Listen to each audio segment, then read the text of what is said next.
Willow Creek, Colorado, 1878. A woman's scream shattered the afternoon silence as rough hands tore at her leather purse. But Beatrice Langford wasn't the type to surrender without a fight. What happened next would change two lives forever: a Boston schoolteacher and a weathered cowboy, brought together by violence and courage on a dusty frontier street. Stay with me until the end of this story, and comment what city you're watching from so I can see how far this tale has traveled. This is a story about love born from fire. The afternoon sun hung merciless over Willow Creek, Colorado, turning the main street into a ribbon of white dust and wavering heat. It was the kind of day that made sensible folks seek shade and cold water, the kind that stretched time thin as paper. Beatrice Langford stepped down from the Denver and Rio Grande Railroad coach with her carpetbag in one hand and her leather purse clutched tight in the other, squinting against the brutal glare that seemed to bounce off every surface. She'd traveled 3 days from Boston, and every mile had stripped away another layer of the refined world she'd known. Gone were the cobblestone streets, the gas lamps, the orderly flow of proper society. Here, at the edge of civilization, the rules were different. She could feel it in the way men stared, not with the polite, averting glances of Eastern gentlemen, but with open curiosity, sometimes hunger. Beatrice was 32 years old, which made her a spinster by conventional standards, but she'd never much cared for convention. She stood 5 feet 6 inches tall, with dark hair pinned severely back from a face that was more handsome than pretty, strong cheekbones, a determined chin, and gray eyes that had learned long ago not to flinch. She wore a practical traveling dress of dark blue wool, dusty now from the journey, and boots that had seen better days. The town of Willow Creek sprawled before her like something from a dime novel, though considerably less romantic in reality. False-fronted buildings lined the main street: a general store, a saloon called the Silver Dollar, a barber shop, a hotel that optimistically called itself the Grand Continental. Everything looked temporary, as if the whole place might blow away in a strong wind, which, given the dust devils she'd seen whirling across the prairie, wasn't entirely implausible. She'd come here to teach. The advertisement at the Boston Gazette had been terse but compelling. School teacher wanted. Willow Creek, Colorado territory. Must be of strong character and willing constitution. The salary offered was modest, but it came with room and board, and more importantly, it came with escape. Escape from her sister's pitying looks, from the marriage proposals of widowers seeking unpaid housekeepers, from the suffocating certainty that her life had already been written and all that remained was to live out its predictable chapters. The West promised something different. Danger, perhaps. Hardship, certainly, but also possibility. Beatrice adjusted her grip on the carpetbag and started down the street, searching for the boarding house where she'd been told a room awaited her. Mrs. Abernathy's respectable lodgings for ladies, the letter had said, 2 blocks past the church. She was halfway down the street when she heard the hoofbeats. They came fast, too fast for the crowded street. Beatrice turned, and in that split second saw a horse bearing down on her, its rider bent low over the saddle. The man wore a bandana pulled up over his nose and mouth, and his eyes, the only part of his face visible beneath his hat, were fixed on her purse with predatory intensity. Later, people would ask her why she didn't just let go of the bag, why she didn't step aside, surrender the purse, avoid the confrontation. But in that moment, with dust billowing and danger charging toward her, Beatrice Langford made a choice that came from somewhere deeper than reason. That purse contained $243, every cent she'd saved from 5 years of tutoring wealthy children, every penny she'd squirreled away while living in her sister's house. It represented her independence, her future, her ability to survive in this harsh country if teaching didn't work out. And she'd be damned if she'd hand it over to some masked coward. As the horse thundered past, the rider leaned down and grabbed for the purse strap. But instead of releasing it, Beatrice held on. The momentum yanked her off her feet and dragged her several yards through the dust. She felt her dress tear, felt gravel bite into her shoulder, but she didn't let go. "Get off!" she screamed, finding her feet and pulling back hard on the strap. "It's mine!" The bandit tried to wrench the purse free, but Beatrice had hooked her arm through the strap and was pulling with all her considerable strength. The horse, confused by the conflicting signals, began to dance sideways. That was when Beatrice saw her opportunity. She released one hand from the purse and grabbed the rider's ankle, twisting hard. The man shouted in surprise and pain, losing his balance. His grip on the purse loosened. Around them, the street had erupted in shouts. Men poured out of the saloon and general store, but no one moved to help. This was entertainment, a spectacle. The crazy Eastern woman fighting a horse thief in the middle of the street. The bandit recovered quickly, kicking out with his free leg and catching Beatrice in the shoulder. Pain exploded through her, but she didn't fall. Instead, she lunged forward and did something that would shock the town for weeks to come. She sank her teeth into the man's calf. He howled, a sound of genuine anguish, and jerked his leg back so hard he nearly fell from the saddle. In that moment of distraction, Beatrice gave one final desperate yank on the purse strap. The leather gave way. The bandit tumbled backward, hit the ground hard, and scrambled to his feet. For a moment their eyes met, his shocked and furious, hers blazing with triumph and rage. Then he spat in the dust, grabbed his horse's trailing reins, and vaulted back into the saddle. "Crazy bitch," he snarled, and wheeled the horse around. Beatrice stood in the center of the street, breathing hard, her purse clutched to her chest. Blood trickled from scrapes on her palms and arms. Her hair had come loose from its pins and hung in wild tangles around her face. Her dress was torn at the shoulder, and she'd lost a button from her collar. She'd never felt more alive. The bandit kicked his horse into a gallop, heading for the edge of town. Beatrice watched him go, her heart still pounding, her body flooding with the strange electricity of survival. That's when she heard the second set of hoofbeats. This rider came from the opposite direction, emerging from behind the livery stable. He sat tall in the saddle, his horse a massive dappled gray that moved with muscled grace. As he approached, Beatrice saw he was dressed in working clothes, canvas trousers, a faded blue shirt, a leather vest worn soft with use. A dusty black hat shaded his face, but she caught the glint of sun on his jaw, the line of his shoulders. He didn't chase the fleeing bandit. Instead, he rode straight toward her, and as he drew close, he reined the horse to a stop. The animal tossed its head, dancing slightly, but the rider controlled it with easy competence, barely seeming to move. For a long moment, he just looked at her.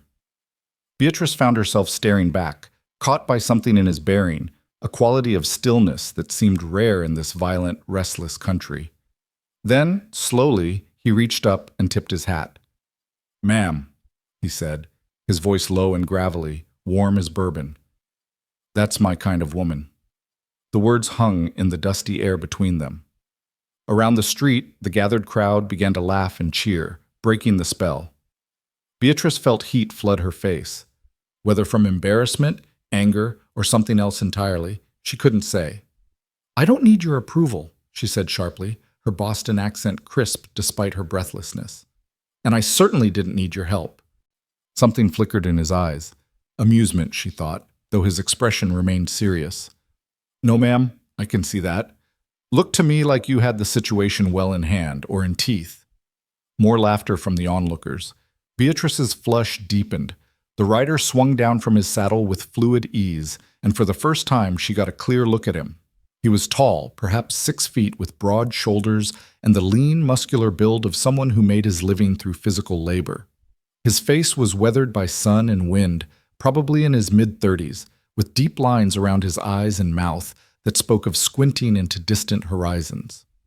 Dark hair showed beneath his hat, and his jaw was shadowed with a few days' worth of stubble. But it was his eyes that held her, pale blue, almost gray, steady and assessing without being aggressive. Eyes that had seen hard things and decided to remain kind anyway. He took a step closer, and Beatrice caught the scent of horse and leather, dust and something else.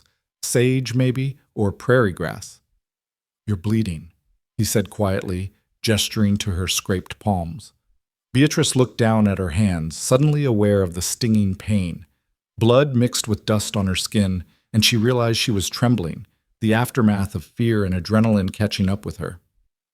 "It's nothing," she said, but her voice came out less steady than she would have liked. "Miss Langford?" The new voice came from the boardwalk. Beatrice turned to see a plump woman in her 50s hurrying toward them, her face creased with concern. She wore a respectable dress of gray calico and a white apron, her graying hair tucked under a modest cap. "Miss Langford, is that you? Oh, my dear, what's happened? I'm Mrs. Abernathy. We've been expecting you, but not like this." Mrs. Abernathy, Beatrice said, grateful for the distraction. I apologize for the spectacle. There was an attempted robbery. Attempted being the key word, the cowboy interjected, that hint of amusement back in his voice. The lady here gave old Jack Dockery more than he bargained for. You know who that was? Beatrice demanded, rounding on him. Know him, yes. Dockery's been causing trouble since he got to town 3 months back. Sheriff hasn't been able to catch him at anything definite, but we all know he's bad news. The cowboy's expression hardened slightly. He won't forget this, ma'am. You embarrassed him pretty badly. Are you threatening me? Warning you. There's a difference. Mrs. Abernathy fluttered between them, wringing her hands. Oh, this is terrible. Miss Langford, you must come to the boarding house immediately. We'll get you cleaned up and settled. And Elias... She turned to the cowboy. Perhaps you should inform the sheriff about this incident. Already planning on it, Mrs. Abernathy. Elias, so that was his name, nodded respectfully to the older woman, then turned back to Beatrice. He held out his hand. Elias Morgan, ma'am. I run a ranch about 5 miles east of here. Beatrice looked at his extended hand, calloused and strong, then at his face. The presumption of it irritated her, as if surviving a robbery made them acquaintances, as if his approval of her kind of woman gave him some claim to familiarity. But her mother's training ran deep, and despite everything, she found herself extending her scraped, bloody hand to shake his. His grip was warm and firm, careful of her injuries. The contact sent an unexpected jolt through her, and she pulled back quickly. Beatrice Langford, she said stiffly. I'm the new school teacher. So I heard. He studied her for a moment longer, and she had the unsettling feeling he was seeing far more than she intended to show. Then he nodded once decisively. Welcome to Willow Creek, Miss Langford. I hope the town treats you better from here on out. He touched his hat brim again, a gesture that was becoming familiar, then swung back into his saddle with easy grace. The big gray horse responded immediately to his signals, and within moments, horse and rider were moving down the street toward what she assumed was the sheriff's office. Beatrice stood watching them go, aware of Mrs. Abernathy chattering beside her, aware of the dispersing crowd still shooting curious glances her way, aware of her torn dress and bleeding hands, and the precious purse still clutched against her chest. But mostly, she was aware of those pale blue eyes and that low, gravelly voice saying, "That's my kind of woman," and the strange, unsettled feeling the words had left in her chest.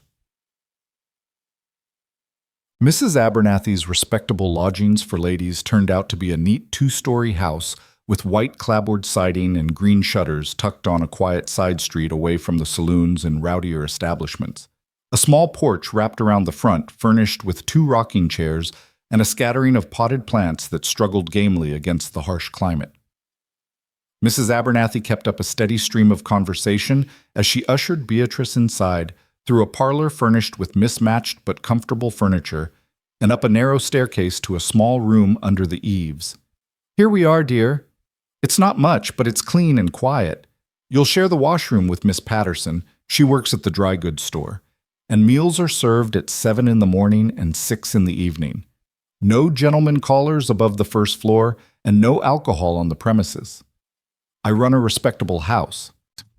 The room was indeed small, with space for a narrow bed, a washstand, a chest of drawers, and little else. But the window looked out over the mountains to the west, and the quilt on the bed showed signs of careful mending. It was clean, as promised, and it was hers. It's perfect, Beatrice said, and meant it. Mrs. Abernathy beamed. I'll fetch some hot water and bandages for those scrapes. You just rest a moment, dear. What a welcome to our little town. Though I must say, her eyes sparkled with barely suppressed excitement, you certainly made an impression, standing up to Jack Dockery like that. Why, the whole town will be talking about nothing else for weeks. That's exactly what I was hoping to avoid, Beatrice said dryly. Oh, you mustn't worry. It's good talk, admiring talk, especially from the ladies. We get so tired of feeling helpless out here, and Elias Morgan speaking up for you like that. Well, Mrs. Abernathy fanned herself dramatically. That man hardly says 2 words most days, but he knows quality when he sees it. Beatrice felt that unwelcome heat return to her face. Mr. Morgan and I are not... There's nothing. I just met the man. Of course, of course. Mrs. Abernathy's smile suggested she thought otherwise. Still, he's a good man, Miss Langford, one of the best. Came out here 7 years ago with nothing but a horse and determination, and built up the Morgan Ranch to one of the most successful operations in the county. He's fair to his men, honest in his dealings, and he's never once caused trouble in town. Plus, she added with a conspiratorial wink, he's easy on the eyes, don't you think? I didn't notice, Beatrice lied. Mrs. Abernathy laughed outright at that. Well, you might be the first woman in Willow Creek to manage that feat. I'll get that water now. She bustled out, leaving Beatrice alone in the small room. Beatrice set down her carpetbag and purse, then sank onto the edge of the bed. Now that the excitement had passed, exhaustion crashed over her like a wave. Her shoulder throbbed where the bandit had kicked her. Her palms stung. Every muscle ached from the struggle. But beneath the pain and fatigue, something else stirred, a fierce satisfaction. She'd fought for what was hers and won. She'd stood her ground in this harsh new world and proved she could survive it. The memory of Elias Morgan's voice echoed in her mind. That's my kind of woman. She should have been offended by the presumption, by the casual claim implied in those words, and part of her was. But another part, a part she didn't particularly want to examine, felt something warmer, pride maybe, recognition. Beatrice stood and went to the window, looking out over the town. In the distance, mountains rose against the sky, their peaks still touched with snow despite the summer heat. The landscape was vast and empty and beautiful in a way that made her chest tight. This was her new home, her new life, and she'd be damned if she'd let one masked bandit or one presumptuous cowboy dictate how it unfolded. Mrs. Abernathy returned with hot water, bandages, and a bottle of carbolic acid for the wounds. As she cleaned and dressed Beatrice's scrapes, she continued her steady flow of information about the town and its inhabitants. Now, the schoolhouse is just 3 blocks west of here. You can't miss it. It's the only building in town with a bell tower, though the bell itself cracked 2 years ago and we haven't had funds to replace it. The previous teacher, Miss Thornton, left rather abruptly to marry a prospector who'd struck silver up in Leadville. Left us in quite a bind, I don't mind saying. We've been without a proper teacher for almost 4 months now. The children have been running wild, of course. Most of the families try to keep up with lessons at home, but farming and ranching don't leave much time for education. There are about 20 children of school age in town and the surrounding ranches, though you'll be lucky to see more than a dozen on any given day.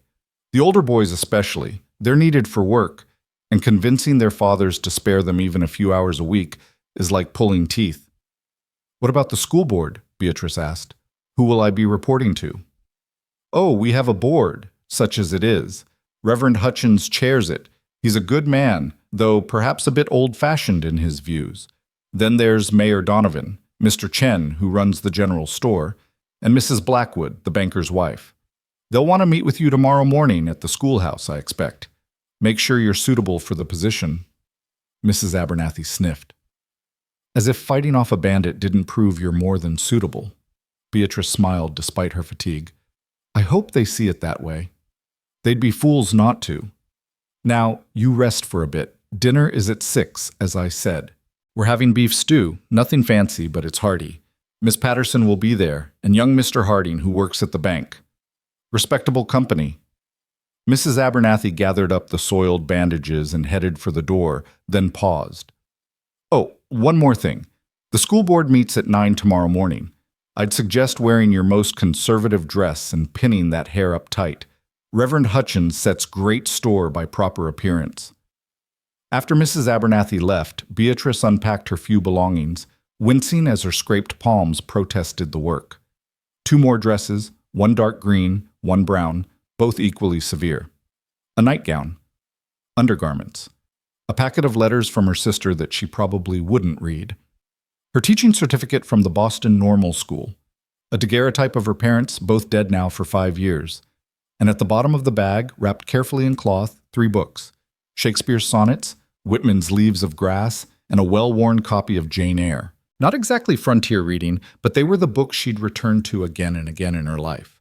The ones that had shaped her understanding of what it meant to be fully human. She arranged them on the chest of drawers, a small gesture of claiming this space as her own. The afternoon stretched long and hot.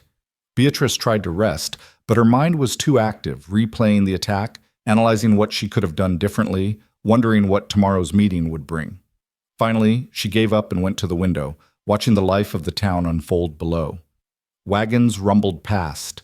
Children chased a dog down the street. A woman in a faded dress swept the boardwalk in front of what looked like a dress shop. Ordinary life, the same in its essentials as any small town back east, but with a rough edge that Boston had long since smoothed away.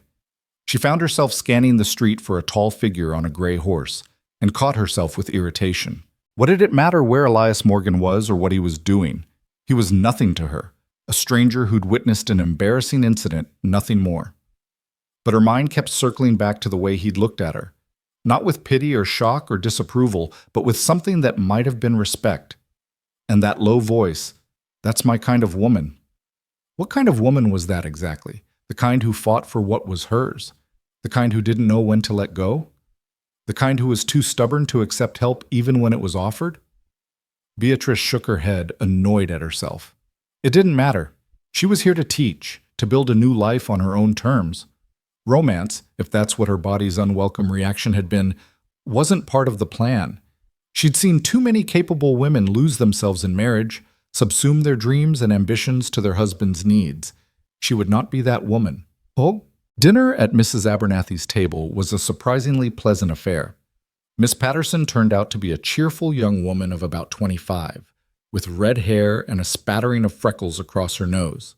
Mr. Harding was older, perhaps 40, thin and nervous with ink-stained fingers and a tendency to stutter when directly addressed. The beef stew was indeed hearty, and Mrs. Abernathy kept the conversation flowing with practiced ease, steering away from any mention of the afternoon's excitement. Instead, they discussed the upcoming church social, the new catalog that had arrived at the general store, and whether the railroad might extend its line further west. After dinner, Beatrice excused herself and returned to her room. The sun was setting, painting the mountains in shades of gold and pink that took her breath away. She stood at the window watching until the colors faded to purple and the first stars appeared. Tomorrow, she would meet the school board. Tomorrow, her new life would truly begin. But tonight, as she prepared for bed, washing carefully around her bandaged scrapes, she allowed herself one moment of honesty. She touched her fingers to her lips, remembering the jolt that had run through her when Elias Morgan's hand had closed around hers. "That's my kind of woman." Beatrice Langford fell asleep with those words echoing in her mind, and dreamed of vast skies and pale blue eyes that seemed to see straight through to her soul. The morning of the school board meeting dawned clear and bright. Beatrice dressed with particular care in her green dress, the most conservative of her limited wardrobe, and pinned her dark hair into a severe bun at the nape of her neck. Her reflection in the small mirror showed a respectable, competent woman, exactly the image she wanted to project. The scrapes on her palms had scabbed over during the night, and while her shoulder was stiff and sore, it was nothing that would impair her ability to teach. She flexed her fingers experimentally, then picked up her reticule and teaching certificate. Mrs. Abernathy had breakfast waiting, eggs and toast and strong coffee that drove away the last cobwebs of sleep. "You look perfect, dear," Mrs. Abernathy pronounced. "Very professional. Though you might want to wear gloves to hide those scrapes. Some people might think them unladylike." Beatrice had brought one pair of good gloves, saved for special occasions. She slipped them on, wincing slightly as the fabric pressed against her healing palms. A small price to pay for respectability. The schoolhouse was easy to find, just as Mrs. Abernathy had promised. It stood at the edge of town, a simple wooden structure with the promised bell tower rising above. Someone had painted it white once, but the color had faded and peeled under the relentless sun. A small yard surrounded the building, currently overrun with prairie grass and wildflowers. Beatrice arrived 10 minutes early, as was proper, and found the door standing open. Inside, the single room was larger than she'd expected, with rough wooden benches arranged in rows facing a battered desk. A chalkboard hung on the front wall, cracked but serviceable. Windows on both sides let in the morning light. 4 people waited for her, arranged in a semicircle of chairs near the front. The eldest was clearly Reverend Hutchins, a tall, spare man with white hair and the stern expression of someone who'd spent his life wrestling with sin and finding it disappointingly prevalent. He He wore a black suit that had seen better days, and his collar was so stiff it looked uncomfortable. Beside him sat a jovial-looking man with mutton-chop whiskers and a substantial belly straining against his vest buttons. Mayor Donovan, she presumed. Next to him was a Chinese man of middle years, dressed Western style, but with a long queue down his back. Mr. Chen from the general store. And completing the group was a woman perhaps 10 years older than Beatrice, dressed in expensive silk that seemed wildly out of place in the rough schoolhouse. Mrs. Blackwood, presumably. All four turned as Beatrice entered, and she saw their expressions shift as they took in her bandaged hands and the fading bruise on her cheekbone she'd tried to cover with rice powder. "Miss Langford," Reverend Hutchins said, rising. His voice was deep and resonant, used to carrying across a congregation. "We are pleased you arrived safely, despite yesterday's incident." "Thank you, Reverend. I apologize for the dramatic introduction to your community."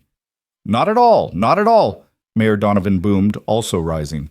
"Showed real grit, you did. The whole town's talking about it. That new teacher's got backbone, they're saying. Good for morale, having someone stand up to thugs like Dockery." Mrs. Blackwood cleared her throat delicately. "While we certainly appreciate your courage, Miss Langford, we do hope such incidents won't become a regular occurrence. The school board takes very seriously our responsibility for the moral and physical safety of our students." There was a subtle emphasis on the word moral that set Beatrice's teeth on edge, but she kept her expression neutral. "I assure you, Mrs. Blackwood, I have no intention of encouraging violence of any kind. Yesterday was an unfortunate and unexpected situation." Mr. Chen, who hadn't yet spoken, gestured to an empty chair. "Please sit. We have questions." The next hour was an exhausting exercise in proving her competence and respectability. Reverend Hutchins interrogated her about her religious views, Congregationalist, acceptable, if not ideal. Mayor Donovan wanted to know her views on discipline, firm but fair, she assured him. Mrs. Blackwood probed delicately into her background, Boston family, good education, no scandal. She left out the part about being an unmarriageable spinster. Mr. Chen, surprisingly, asked the most practical questions about curriculum and her experience with children of varying ages and abilities.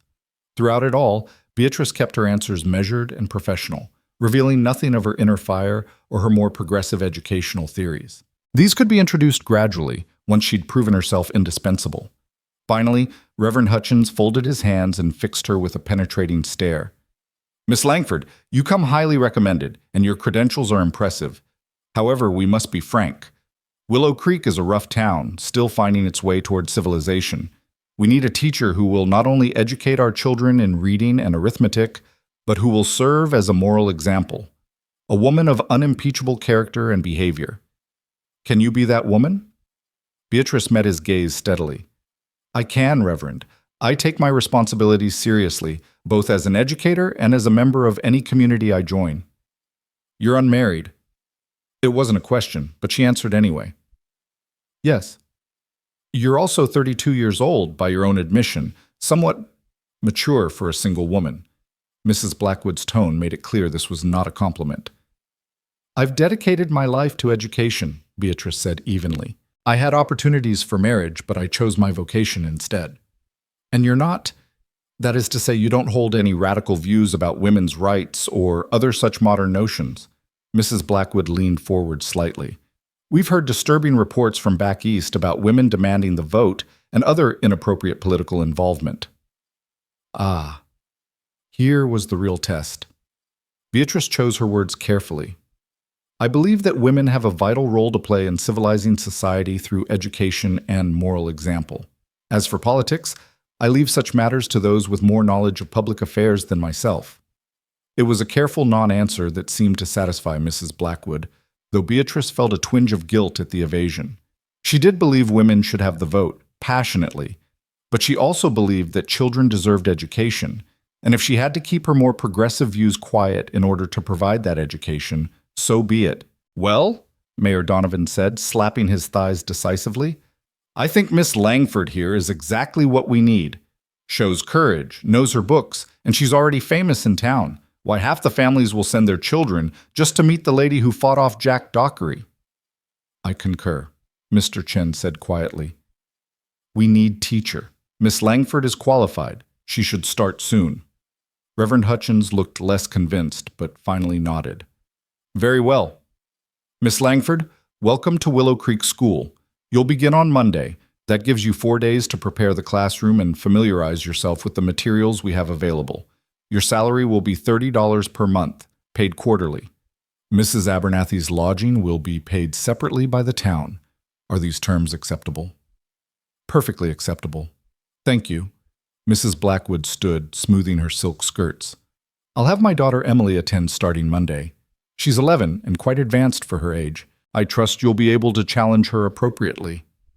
I'll do my best, Beatrice said, recognizing the subtext. Mrs. Blackwood expected special treatment for her daughter. After the board members left, Beatrice stood alone in the schoolhouse, looking around at what would become her domain. $30 a month wasn't much, barely more than she'd made tutoring in Boston, but it was hers, earned by her own labor. And this room, shabby as it was, represented possibility. She spent the rest of the morning exploring her new workplace. The desk drawers yielded a few pieces of chalk, some badly worn slates, a collection of primers in various stages of decay, and a copy of McGuffey's Reader so ancient it might have been used in the original 13 colonies. A locked cupboard presumably held additional supplies, but she didn't have the key yet. The schoolhouse had its own well in the yard, and a small shed that served as an outhouse. Rough, but functional. Beatrice was making a mental list of supplies she'd need when she heard boots on the wooden steps outside. She turned, expecting perhaps Mayor Donovan or Mr. Chen with the key to the supply cupboard. Instead, Elias Morgan filled the doorway. He'd taken his hat off, and she could see his dark hair was longer than was fashionable, curling slightly at his collar. In the clear morning light, his weathered face seemed younger than she'd first thought, probably no more than 35. He held his hat in one hand and a bundle wrapped in cloth in the other. "Mr. Morgan," Beatrice said, annoyed at the way her pulse had quickened. "I'm surprised to see you. Don't you have a ranch to run?" "Got men for that." He stepped inside, his eyes adjusting to the dimmer interior. "Heard you met with the school board this morning. Figured you might need some practical supplies they forgot to mention." He set the bundle on her desk and unwrapped it to reveal a collection of items. A good piece of chalk, not the broken stubs she'd found in the drawer. A sturdy leather strap, for discipline, she realized with a slight grimace. A handful of pencils, and a small leather-bound book. "That's a roll book," he said, noticing her gaze. "For attendance. The last teacher never kept one, but it might be useful for you, especially with the ranch families. Helps track which children are coming regularly and which ones are being kept home for work." Beatrice picked up the book, running her gloved fingers over the smooth leather. It was a thoughtful gift, practical and well considered. "Thank you," she said, and was surprised to find she meant it sincerely. "This is kind of you, Mr. Morgan." Elias.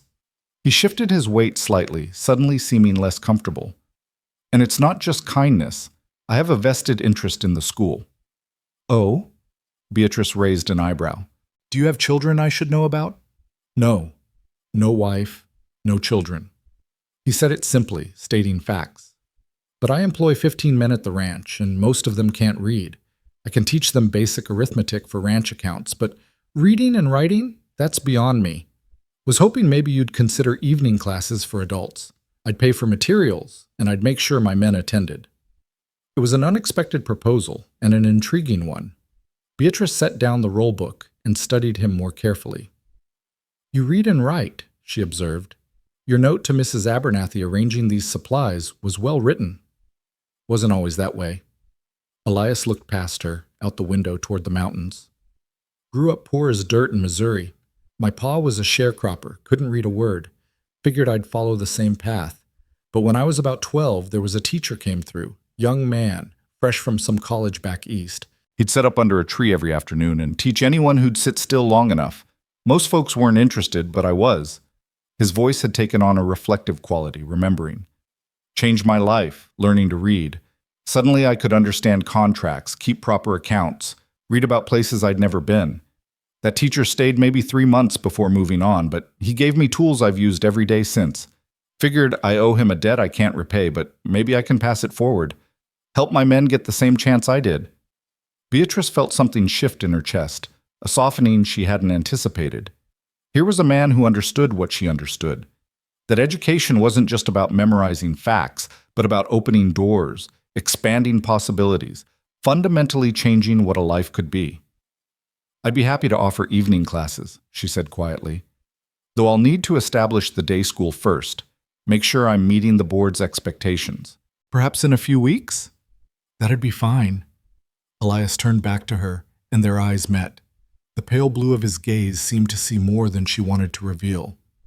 I also came to warn you. Jack Dockery's been shooting his mouth off at the Silver Dollar, saying you made him look like a fool, saying you'll regret it. Sheriff talked to him, but there's not much he can do without an actual crime being committed. Beatrice felt a chill despite the warm morning air. Is he likely to try something? Hard to say. Dockery's a bully and a thief, but I don't know if he's violent beyond that. Still, might be wise to take precautions. Don't walk alone after dark. Vary your routes to and from the schoolhouse, and he hesitated, then reached behind his back and pulled out a small pistol, which he set on her desk. Consider learning to use this.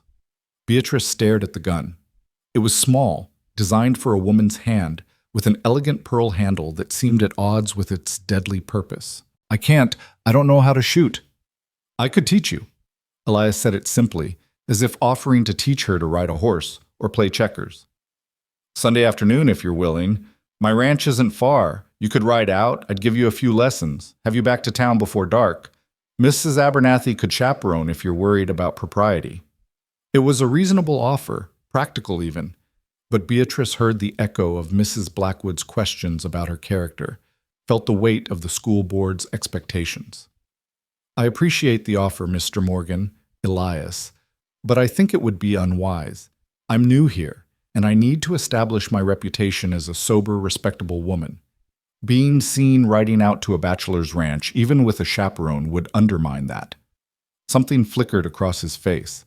Disappointment, maybe, or frustration. But he nodded. Fair enough, but take the gun anyway. Keep it in your desk drawer at school and in your room at night, just in case. I wouldn't know how to use it even if I wanted to. It's simple. Point and pull the trigger. At close range, you don't even need to aim well.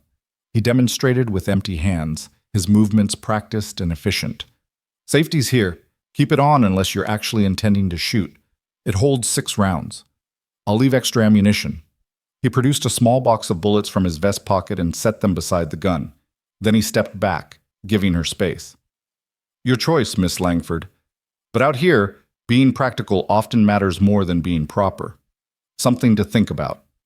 With that, he settled his hat back on his head, tipped it to her in that now familiar gesture, and walked out of the schoolhouse.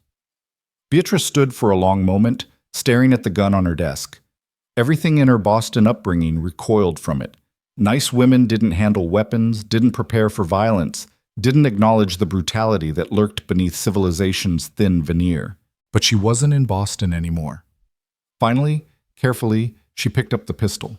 It was heavier than she'd expected, cold metal warming slowly under her gloved hands. She found the safety mechanism Elias had indicated and made sure it was engaged, then placed the gun in the bottom drawer of her desk, covering it with some old papers. Out of sight, but accessible. Respectable, but practical. Just like she would have to be, she thought, if she was going to survive out here.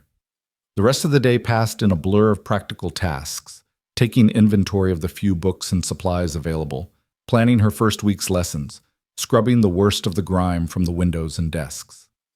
By the time the sun started its descent toward the mountains, Beatrice was exhausted, dusty, and oddly satisfied. She locked the schoolhouse door behind her.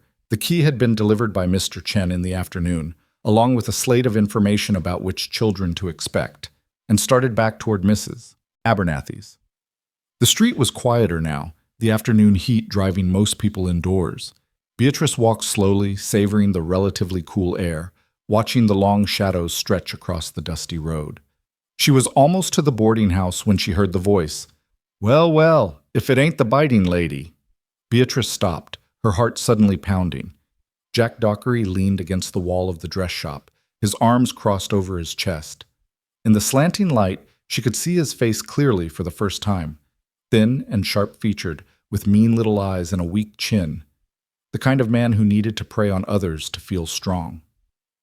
Mr. Dockery, she said evenly, keeping her voice calm despite her racing pulse. I have nothing to say to you. That's real unfriendly. He pushed off from the wall and took a step toward her. Especially since you owe me an apology. I owe you nothing. See, that's where you're wrong. Another step.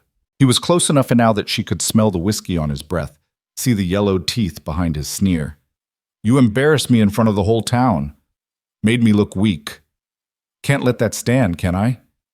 Beatrice's mind raced. The street was empty. Where was everyone? Should she scream? Run? Her hand moved instinctively toward her reticule, but the gun was back at the schoolhouse, useless. The sheriff knows about yesterday, she said, trying to sound confident. If anything happens to me, you'll be the first person he suspects. Dockery laughed, a harsh, ugly sound. Sheriff can suspect all he wants. Can't prove nothing without evidence, can he? And accidents happen all the time out here. Horses bolt. People fall. Sad. But that's frontier life. He was close enough to touch her now, and Beatrice felt her body go cold with fear and rage. Not again. She would not be a victim again. Step back, she said, her voice low and hard. Now. Or what? You gonna bite me again? He reached out and she saw his hand moving toward her arm. The voice that interrupted was quiet, but it carried the weight of absolute certainty. Touch her, and you'll lose that hand. Beatrice turned to see Elias Morgan standing at the corner of the building, not 10 feet away. He wasn't holding a weapon, wasn't even in a particularly aggressive stance. But something in his posture, in the ice-cold calm of his expression, screamed danger. Dockery's hand dropped. This ain't your business, Morgan. I'm making it my business. Elias walked forward with that same unhurried grace she'd noticed before, but now it seemed predatory, deliberate. Miss Langford is under my protection. Anyone bothering her is bothering me. You understand what I'm saying, Jack? You can't protect her all the time. But Dockery was backing up, his bravado crumbling. Don't need to protect her all the time. Just need to make sure you understand the consequences of trying something. Elias stopped a few feet away, and Beatrice saw Dockery flinch. You know my reputation, Jack. You know I don't make threats I won't keep. So here's how this goes. You stay away from Miss Langford. You don't talk to her, don't look at her, don't even think about her. You do that, we'll have no problems. But if I hear you've so much as breathed in her direction, he let the sentence hang, unfinished and more threatening for it. Dockery's face worked through several expressions: anger, fear, calculation. Finally, he spat in the dust at their feet and stalked away, his shoulders hunched with impotent rage. Elias watched him go, his expression never changing. Only when Dockery had turned the corner and disappeared from sight did he turn to Beatrice. You all right? Beatrice found she was shaking, her carefully maintained composure finally cracking. Yes. Thank you. I don't know what would have happened if you hadn't. Don't think about it. His voice had softened, returned to that low, gravelly warmth. Come on. I'll walk you back to Mrs. Abernathy's. They walked in silence for a while, Beatrice trying to get her breathing under control, Elias simply present beside her. His nearness was oddly comforting, solid and real in a way that steadied her. How did you happen to be there? She finally asked. Wasn't happenstance. I've been keeping an eye out, making sure Dockery didn't try something stupid. He glanced at her. Didn't mean to hover, but I figured you'd rather have me there than not. I would have rather not needed rescuing at all. Yes, ma'am, but needing help and accepting it aren't weaknesses, just facts of life out here. They'd reached the boarding house. Beatrice stopped at the bottom of the porch steps and turned to face him. In the fading light, his eyes looked almost silver. Thank you, Elias, truly. You're welcome. He started to turn away, then stopped. Miss Langford, Beatrice, I meant what I said about teaching you to shoot. Not saying you need to come to my ranch if you're worried about talk, but maybe there's somewhere closer, somewhere more public. The sheriff might have a place we could use, worth thinking about. Beatrice looked at him. This weathered cowboy who read books and valued education, who twice now appeared when she needed help, who seemed to understand the balance between independence and practicality she was trying to strike. Yes, she heard herself say, it's worth thinking about. His smile was slow but genuine. transforming his serious face into something warmer, more open. Good. Get some rest. Monday's coming, and those children are going to test you hard. They always do with a new teacher. He tipped his hat one more time and walked away into the gathering dusk, his long stride eating up the distance. Beatrice stood watching until he disappeared, her heart still racing but no longer from fear. "That's my kind of woman," he'd said. And God help her, she was starting to wonder if he might be her kind of man. Mrs. Abernathy was waiting in the parlor when Beatrice came through the door, her face creased with concern that smoothed into relief the moment she saw her boarder was unharmed. "Oh, thank goodness! Mr. Patterson from the barbershop came running over to say there'd been words between you and that Dockery fellow on the street. I was about to send for the sheriff." "It's all right," Beatrice assured her, though her hands were still trembling slightly. "Mr. Morgan intervened before anything could happen." Elias Morgan. Mrs. Abernathy's expression shifted into something knowing and pleased. "That man has been hovering around you like a mother hen with one chick. Don't think I haven't noticed." "He's simply being neighborly." "Neighborly?" Mrs. Abernathy laughed softly. "Dear, I've known Elias Morgan for 7 years, and I've never seen him be neighborly to anyone except his horses and his ranch hands. If he's taking an interest in your welfare, it means something." Beatrice felt heat rise in her cheeks. "Mrs. Abernathy, I'm here to teach, not to entangle myself in romantic complications." "Who said anything about complications? Sometimes the best things in life are the simplest. A good man, a shared purpose, a little affection. Nothing complicated about that." The older woman patted Beatrice's arm. "But I won't push.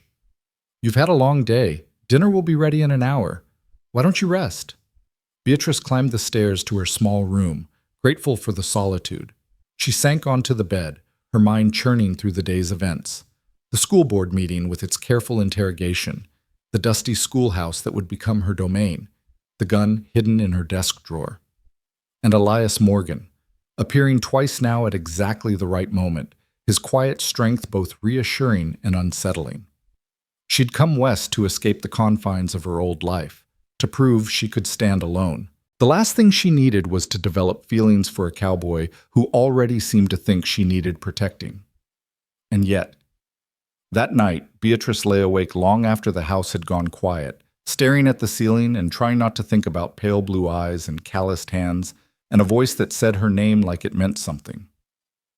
Sunday morning arrived with church bells calling the faithful to worship. Beatrice dressed in her brown dress, pinned her hair with extra care, and walked to the white clapboard church at the edge of town with Mrs. Abernathy and the other boarders. The interior was simple but well-maintained, with wooden pews worn smooth by years of use and windows that let in streams of golden light. Reverend Hutchins presided from a pulpit that seemed designed to make him tower over his congregation, his voice rolling out in sonorous waves as he preached about the dangers of pride and the virtues of humility. Beatrice found herself scanning the pews, looking for a familiar tall figure, and caught herself with annoyance. It was none of her business whether Elias Morgan attended church or not. But as the service progressed and the congregation rose for hymns, she couldn't help but notice his absence. In a town this small, everyone knew everyone. His empty pew would be remarked upon. After the service, the churchyard became a social gathering place. Women clustered in groups, exchanging news and recipes. Men stood in looser circles, discussing cattle prices and weather. Children raced between the adults, their Sunday clothes already showing signs of wear. Beatrice found herself surrounded almost immediately by curious townspeople eager to meet the new teacher. A succession of mothers introduced their children, shy little Emma Chen, who clutched her mother's skirts and peeked out with enormous dark eyes. Boisterous Tommy Fitzgerald, who couldn't have been more than 6 and already had the look of a future troublemaker. Sarah and Samuel Kowalski, Polish twins with matching blonde braids and serious expressions. "And this is my Billy," said a tired-looking woman with work-roughened hands and a faded calico dress. "Billy Jenkins. He's 12, and well, he can be a handful. I hope you'll be patient with him, Miss Langford." The boy standing beside her was tall for his age, gangly in that awkward stage between child and man. He had dark hair that fell across his forehead and eyes that held both intelligence and defiance. When he looked at Beatrice, there was challenge in his gaze, as if daring her to try to control him. "I'm sure Billy and I will get along fine," Beatrice said evenly, meeting his stare without flinching. "I find that students do best when they're treated with respect and given interesting work to do." "Billy's had trouble with teachers before," Mrs. Jenkins said apologetically. "He's smart, but he gets bored easy, and then he causes mischief." "Then I'll have to make sure he doesn't get bored." Beatrice smiled at the boy. "Do you like to read, Billy?" The question seemed to surprise him. "Sometimes, when it's not boring stuff." "What do you consider boring?" "Primers, baby books, stuff I already know." His chin jutted forward defensively. "I can read better than most adults in this town." "Good. Then we'll find you something more challenging. Do you know Shakespeare?" Billy's eyes widened slightly. "The play guy? Romeo and Juliet and all that?" "Among others, perhaps we could read Hamlet together. It's got sword fights and ghosts and revenge. Not boring at all." For the first time, something like interest flickered across Billy's face. "Really?" "Really. I'll expect you in school Monday morning, 9 o'clock sharp." Mrs. Jenkins looked like she might cry with relief.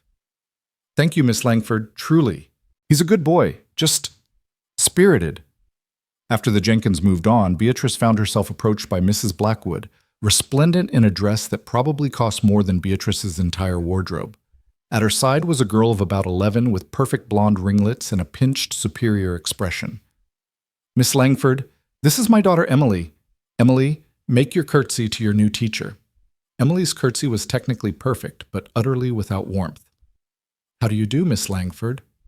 "Very well, thank you, Emily. I look forward to having you in class." "Mother says you studied at the Boston Normal School. Is that true?" "It is." "Mother also says you fought a bandit in the street like a common brawler." Emily's tone made it clear this was not meant as a compliment. "Emily!" Mrs. Blackwood's face flushed. "That's not what I said at all. I merely mentioned that Miss Langford had shown unexpected courage in defending her property." Beatrice kept her smile in place with effort. "I did what was necessary, Emily. Sometimes life requires us to be stronger than we thought we could be." "A lady should never have to resort to violence," Emily said primly, clearly parroting something she'd heard at home. "A lady should be refined and delicate." "A lady should be capable of meeting whatever challenges life presents," Beatrice countered gently. "Refinement and strength aren't mutually exclusive." Mrs. Blackwood looked like she wanted to argue, but Mayor Donovan chose that moment to boom across the churchyard. "Miss Langford, got someone here wants to meet you." Beatrice excused herself gratefully and made her way over to where the mayor stood with a lean, weathered man who looked to be in his 60s. He had the bow-legged stance of someone who'd spent his life on horseback, and his face was creased with so many wrinkles it was hard to tell where one ended and another began. "This here's Pete Hawkins," Mayor Donovan said. "Runs a small ranch about 8 miles north. Got 3 young ones who'll be coming to your school." Pete Hawkins tipped his hat. "Pleasure, ma'am. My Martha, that's my wife. She's powerful excited about having a real teacher again. Our kids been doing their lessons at home, but Martha's got her hands full with the baby and the ranch work. She'll be glad to have someone else take over the teaching." "How old are your children, Mr. Hawkins?" "Jesse's 10, Annabelle's 8, and Lucas is 6. They're good kids, mostly. Jesse can be stubborn, but he's got a good heart. Annabelle's the reader. That girl would live in a book if we let her, and Lucas is still learning his letters." "They sound wonderful. Will they be able to attend regularly?" Pete scratched his jaw. "That's the rub, ain't it? Ranch work don't stop for school. I'll do my best to spare 'em most days, but there'll be times, branding season, harvest, if we got sick animals, when I'll need 'em home. Hope that won't be a problem." It was the reality of frontier teaching, Beatrice knew. Children here weren't decorative creatures to be refined and educated. They were necessary labor, contributors to their family's survival. She'd have to work around the rhythms of ranch and farm life if she wanted to reach them at all. "I understand, Mr. Hawkins. We'll make it work. Perhaps on the days they can't attend, I could send lessons home with them. That way they won't fall too far behind." The old rancher's face brightened. "That'd be mighty kind of you, Miss Langford. Mighty kind indeed." The conversations continued, a parade of parents and children, each with their own hopes and concerns. Beatrice met them all. making mental notes, beginning to build a picture of the community she'd be serving. What she didn't meet, she noticed, was Elias Morgan. Later, as the crowd began to disperse and families headed home for Sunday dinner, Beatrice found herself standing with Mrs. Abernathy in the shade of a cottonwood tree. "You handled that well," the older woman said approvingly. "Parents can be more challenging than children sometimes. They're protective. It's understandable." Beatrice watched the last few families climb into wagons and head out of town. "Mrs. Abernathy, may I ask you something?" "Of course, dear." "Mr. Morgan, Elias, does he attend church?" Mrs. Abernathy's expression became thoughtful. "Sometimes, not as regularly as Reverend Hutchins would like, but Elias has his own relationship with the Almighty, I think. He works hard all week, and Sunday's often his only day to catch up on ranch business. Plus," she hesitated, then continued, "I don't think he feels entirely comfortable in the Reverend's congregation." "Why not?" "Reverend Hutchins is a good man, but he's old-fashioned in his views. Very concerned with social hierarchies, proper behavior, knowing one's place. Elias doesn't fit neatly into any category. He's not educated in the formal sense, but he's widely read. He's not wealthy, but he's successful. He treats his ranch hands, including the Mexican and Chinese workers, like human beings worthy of respect, which some folks find unusual." Mrs. Abernathy sighed. The reverends preached more than one sermon about the proper order of society that seemed aimed directly at Elias's practices. Beatrice felt something shift in her understanding of the man. He hires Chinese and Mexican workers? He hires whoever can do the job well and treats them all the same. Pays fair wages, provides decent housing, doesn't tolerate abuse. Revolutionary concepts, apparently. Mrs. Abernathy's tone was dry. It's one reason his ranch does so well. Good workers stay when they're treated with dignity, but it's also why some of the better families in town look at him sideways. "I see. Do you?" Mrs. Abernathy studied her. "Because if you're thinking of accepting his attentions, you should know it might complicate your position. The school board values propriety above almost everything else.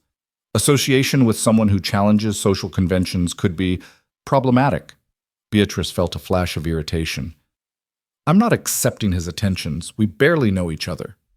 "Yet," Mrs. Abernathy smiled. "Come along, dear. Sunday dinner won't cook itself."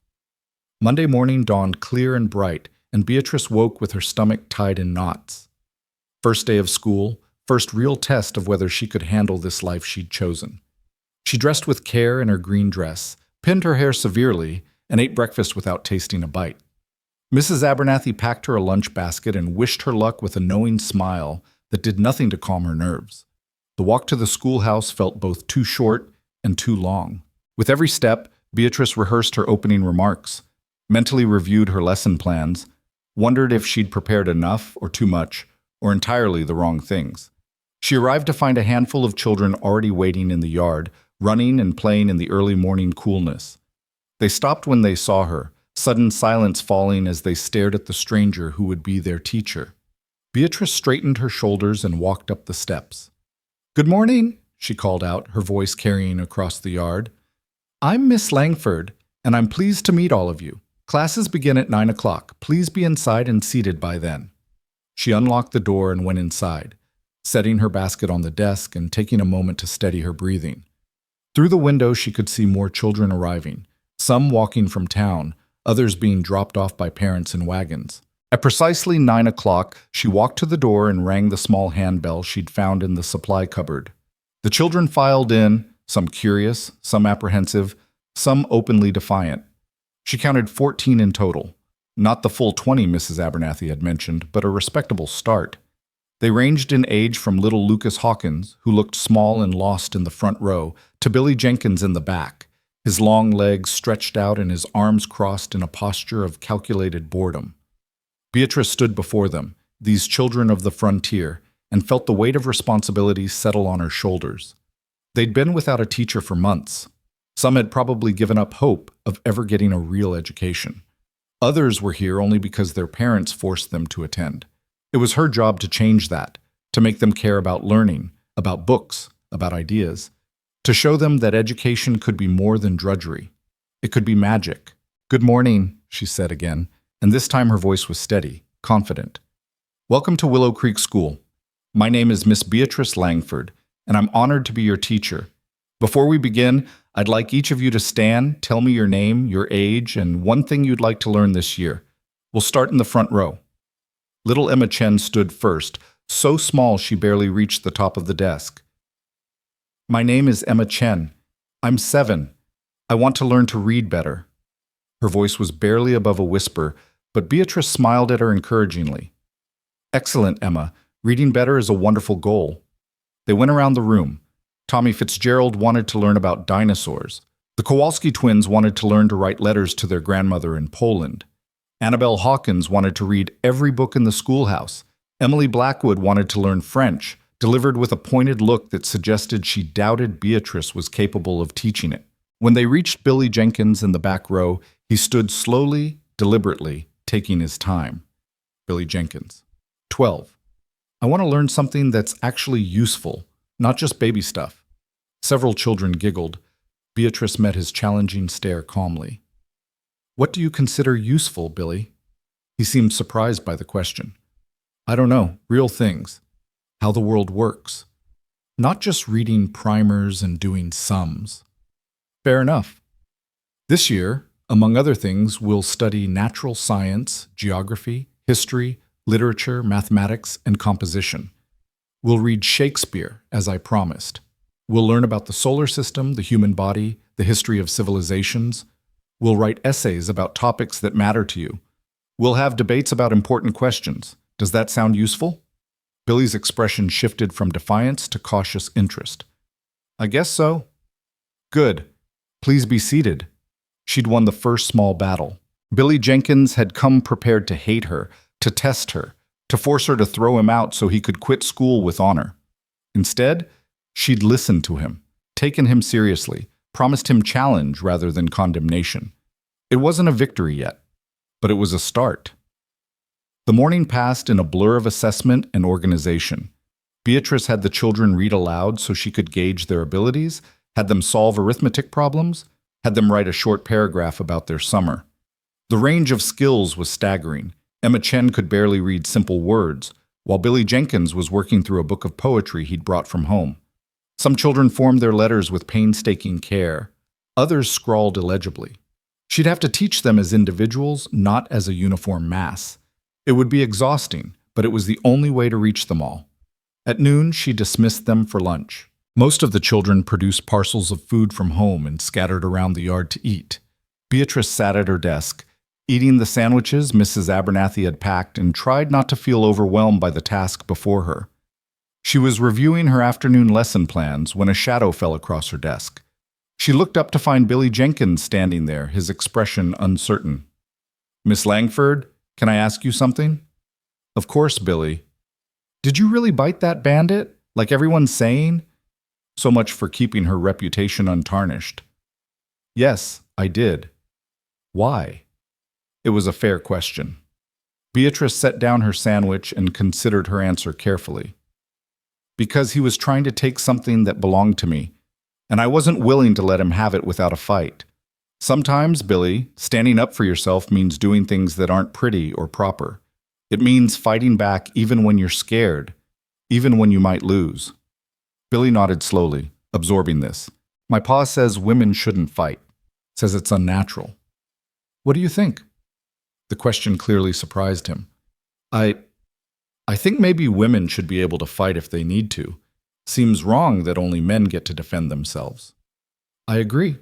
And I think men and women both should fight for things that matter. Their property, their families, their dignity, their right to an education." She held his gaze. "You're smart, Billy. Smart enough to think for yourself, to question what you're told, to form your own opinions. That's a gift, but it's also a responsibility. Being smart means you have to work even harder, learn even more, challenge yourself even when it's uncomfortable." "Is that why you came out here? To challenge yourself?" Perceptive boy. "Partly. I came here because I believed I could make a difference. Because I wanted to help children like you reach their full potential. and because I wanted to prove to myself that I was brave enough to build a new life. Are you scared? Terrified, Beatrice admitted. Every day. But being scared doesn't mean you stop trying. It just means you have to try harder. Billy thought about this for a long moment. Then he nodded once, decisively, and walked back outside to finish his lunch. Beatrice watched him go, feeling like she'd just passed some crucial test she hadn't known she was taking. The afternoon brought grammar lessons and a geography exercise that had the children locating Colorado on a map of the United States, then trying to find where their families had come from. Tommy Fitzgerald's people were from Ireland, the Kowalskis from Poland, Emma Chen's parents from China. They traced imaginary journeys across oceans and continents, and Beatrice saw their eyes widen as they grasped the distances involved, the courage it had taken their parents and grandparents to come so far. You're all pioneers, she told them as the afternoon wound down. Every single one of you. You're building something new here, creating a community where different people from different places can live together and learn together. That's not easy. But it's important. It's worth doing well. At 3 o'clock, she dismissed them. The children scattered like dandelion seeds, running toward town or waiting for parents to collect them. Within minutes, the schoolhouse was empty except for Beatrice, alone amid the evidence of her first day. Chalk dust on her dress, papers scattered across her desk, the lingering energy of 14 young minds engaging with ideas. She'd done it. She'd survived her first day. Beatrice was gathering her things, preparing to lock up and head back to Mrs. Abernathy's, when she heard boots on the steps outside. Her hand moved instinctively toward the desk drawer where the gun lay hidden, then relaxed as Elias Morgan's familiar figure appeared in the doorway. He held his hat in his hands, and his expression was almost nervous. That seemed wrong for a man who always appeared so confident. "Elias," she said, surprised, "what are you doing here? Wanted to see how your first day went. Figured you might need a friendly face." He glanced around the room. "Looks like a tornado hit." 14 children will do that. Beatrice found herself smiling despite her exhaustion. "It went well, I think. At least no one threw anything or set anything on fire, which I'm told is a good sign." "Billy Jenkins show up?" "He did. How did you know he'd be a concern?" "Billy's bright but bored. He's run off 3 teachers in 2 years with his pranks and attitude. Last one left in tears." Elias stepped further into the room, his eyes scanning the chalkboard where Beatrice had written vocabulary words. "Looks like you got him interested, though. Saw him walking home with a book under his arm, actually reading it instead of causing trouble. He needs to be challenged. Most bright children do." Beatrice straightened the papers on her desk, very aware of Elias's presence in her space. The room suddenly felt smaller, more intimate. "Was there something specific you needed, or did you really come just to check on me?" "Actually, I came to make an offer about the shooting lessons." Beatrice felt her heart skip. "Elias, I told you. Hear me out. I talked to Sheriff Brennan. He's got a range set up behind the jail where he practices. He's willing to let us use it tomorrow afternoon, and he'll be there the whole time as chaperone. Nothing improper about the sheriff teaching the new school teacher some basic safety. I'll just assist." It was a careful arrangement, designed to protect her reputation while still giving her the skills she needed. Beatrice recognized the thought he'd put into it, the consideration for her concerns. "Why is this so important to you?" she asked quietly. Elias was silent for a moment, his jaw working as if he was trying to decide how much to reveal. Finally he said, 7 years ago, when I first came to Willow Creek, there was a woman, schoolteacher, like you. Name was Sarah Miller. She was young, maybe 25, fresh from Philadelphia. Smart, brave, determined to make a difference." His voice had gone flat, emotionless, in the way of someone recounting old pain. There was a drifter passing through town. He decided Sarah was going to be his, whether she wanted to be or not, followed her home one evening, forced his way into her boarding house room. By the time anyone heard her screaming, by the time help arrived, he stopped, swallowed hard. She survived, but she never taught again. Went back east on the next train, broken and terrified. Beatrice felt cold despite the warm afternoon air. Did they catch him? Eventually, Sheriff Brennan tracked him 3 counties over. There was a trial, and they hanged him. Justice served. Elias's voice was bitter. But it didn't undo what happened to Sarah. Didn't give her back her life, her dreams, her sense of safety. He finally met Beatrice's eyes, and she saw raw honesty there, painful and exposed. I was supposed to walk her home that night. She'd asked me to because she'd been feeling nervous about the drifter hanging around. But I was busy with a sick horse, and I told her I'd come by later. By the time I got there, he shook his head. I've lived with that for 7 years, Miss Langford. The knowledge that if I just put her safety ahead of a damn horse, maybe things would have been different. Elias, that wasn't your fault. Wasn't it? I knew she was scared. I knew there was a threat. And I prioritized the wrong thing. He turned away, staring out the window. I can't change the past, but I can try to make sure history doesn't repeat itself. You're new here, you're alone, and you've already made an enemy in Jack Dockery. I'm not trying to control you or suggest you're weak. I'm trying to give you tools so you can protect yourself if I'm not there. So you're not dependent on anyone showing up to rescue you. Beatrice stood very still, absorbing this. She'd thought his concern was about possession, about some primitive male instinct to guard what he considered his, but it wasn't that at all. It was about guilt and responsibility, about trying to right an old wrong by preventing a new one. All right, she said softly. Tomorrow afternoon. If Sheriff Brennan doesn't mind, I'd like to learn. Elias turned back to her, something like relief washing over his features. Thank you. But Elias, what happened to Sarah Miller wasn't your fault. You can't carry that forever. Maybe not forever, but I'll carry it long enough to make sure you stay safe. He settled his hat back on his head. I'll pick you up at Mrs. Abernathy's at 2 o'clock tomorrow. Wear practical clothes. You'll be outdoors. He left before she could respond, his boots echoing on the wooden steps. Beatrice stood in the empty schoolhouse, thinking about Sarah Miller and second chances, and the complex man who seemed determined to protect her whether she wanted protection or not. The next afternoon, true to his word, Elias arrived at Mrs. Abernathy's at precisely 2 o'clock. He was driving a small wagon rather than riding, and his expression was serious as he helped Beatrice climb up to the seat. Mrs. Abernathy watched from the porch, her face approving. You take good care of our teacher, Elias Morgan. Yes, ma'am, that's the plan. The drive to the sheriff's office was short, and they spent it in comfortable silence. Beatrice had changed into her oldest dress, a faded gray cotton that she wouldn't mind getting dirty, and she tied her hair back simply rather than pinning it up elaborately. Sheriff Brennan was waiting for them, a stocky man in his 50s with shrewd eyes and a handlebar mustache that would have looked ridiculous on anyone else. He tipped his hat to Beatrice. Miss Langford, heard good things about your first day at school. Billy Jenkins actually doing his work is close to a miracle. He just needed someone to take him seriously, Beatrice said. Well, taking things seriously is something I appreciate. Elias here tells me you need some basic instruction in firearms. That true? It is. Good. Out here, knowing how to handle a gun isn't about being violent. It's about being prepared. Same as knowing first aid or how to start a fire. Just practical survival. He gestured toward the back of the building. Range is set up behind the jail. Nothing fancy, but it'll serve. The range was a cleared area with targets set up against a dirt berm.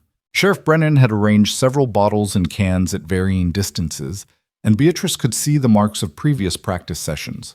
Shattered glass, bullet holes in the berm. Elias produced the small pistol he'd given her, along with a box of ammunition.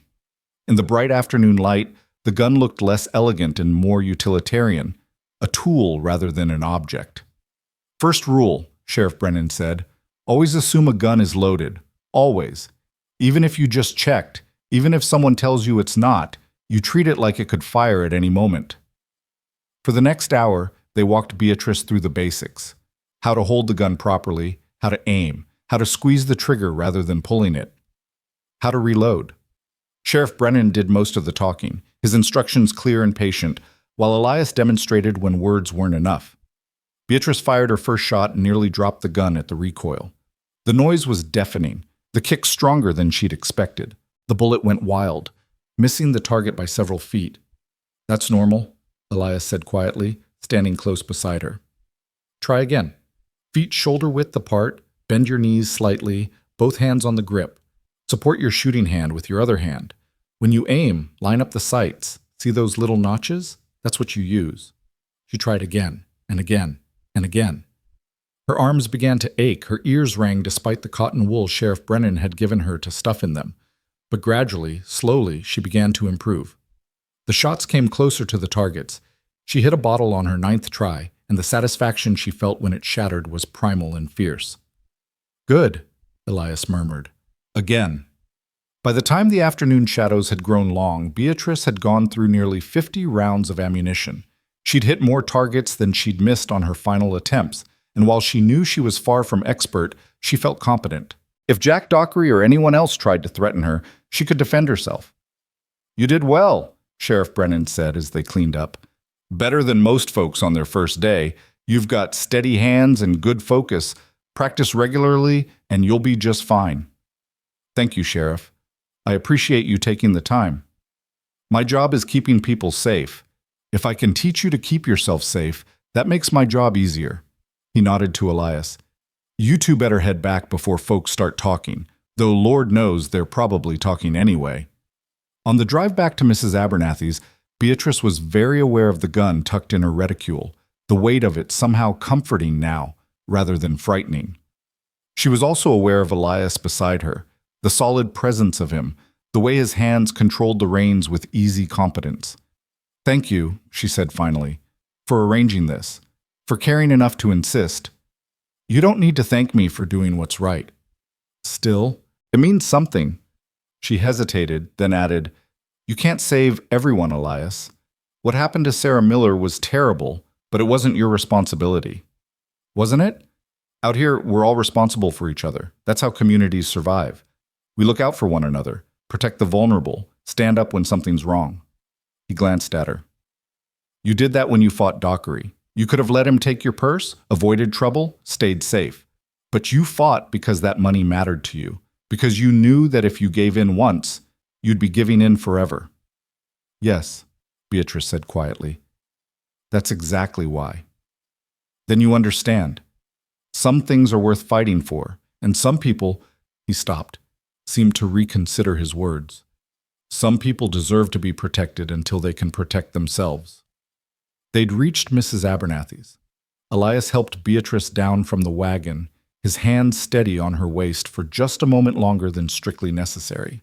Their eyes met, and something passed between them. An understanding, perhaps, or a recognition of possibility. "Same time next week?" he asked. "More practice?" "Yes, I'd like that."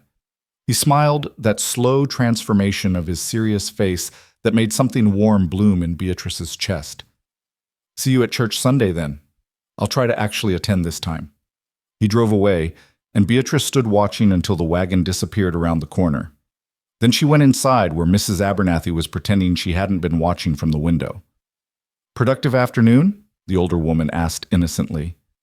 "Very," Beatrice replied, and couldn't quite suppress her smile. The week settled into a rhythm. Morning classes at the schoolhouse, where Beatrice worked with her 14 students on reading, writing, arithmetic, geography, and natural science. Afternoons spent preparing lessons, grading work, and meeting with parents who stopped by to discuss their children's progress. Evenings at Mrs. Abernathy's, where she ate dinner with the other boarders, and then retreated to her small room to read or write letters home to her sister. And running through it all like a thread of gold through gray cloth was the growing awareness of Elias Morgan. He didn't visit the schoolhouse every day. His ranch demanded his attention, and he was often away from town for days at a time, dealing with cattle or supplies or the dozens of tasks that came with running a successful operation. But when he was in Willow Creek, he made a point of stopping by, sometimes bringing books he thought she might enjoy, sometimes just checking that she was all right, once bringing a box of apples from a tree on his property. The town noticed. Of course the town noticed. Beatrice heard the whispers, saw the speculative looks. The new teacher and the cowboy bachelor. It was exactly the kind of story small towns love to tell themselves. Mrs. Blackwood made her disapproval known through pointed comments about appropriate behavior. Emily Blackwood parroted her mother's views in class, suggesting that teachers should maintain proper distance from all men. But most of the townspeople seemed approving, or at least amused. Mrs. Abernathy actively encouraged it, finding excuses to invite Elias for dinner or mentioning his ranch whenever the conversation allowed. Beatrice tried to stay focused on her teaching, on building the school into something the community could be proud of. But she couldn't deny the small thrill that ran through her whenever she saw that tall figure on the gray horse riding down Main Street. Couldn't deny the way her heart sped up when his voice called out, "Afternoon, Miss Langford." Couldn't deny that she was beginning to care for him in a way that went far beyond gratitude or friendship. Sunday arrived, and true to his word, Elias appeared at church. Beatrice saw him slip in during the opening hymn, taking a seat near the back. He wore his cleanest clothes, dark trousers, a white shirt, a vest that looked new. And he'd shaved, his jaw smooth and his hair combed back. Several heads turned, surprised to see him. Reverend Hutchins paused mid-sermon, his eyebrows rising, but then continued without comment. After the service, Elias made his way through the churchyard to where Beatrice stood talking with Pete Hawkins about his daughter Annabelle's progress in reading. "Mr. Hawkins," Elias said, nodding politely. "Miss Langford." "Morgan," Pete acknowledged. "Good to see you at services. Been a while." "Figured it was time I showed my face. Didn't want the Reverend thinking I'd gone entirely heathen." Pete laughed. "Don't think there's much danger of that. You're one of the most decent men I know, church attendance or no." They talked for a few minutes about cattle and weather, the conversation easy between men who respected each other. Then Pete excused himself to round up his children, leaving Beatrice and Elias standing together in the dappled shade of the cottonwood. "You came," Beatrice said softly. "Said I would." Elias's eyes held hers. "Was wondering if maybe you'd like to take a walk. Nothing improper, just down by the creek, where it's cooler.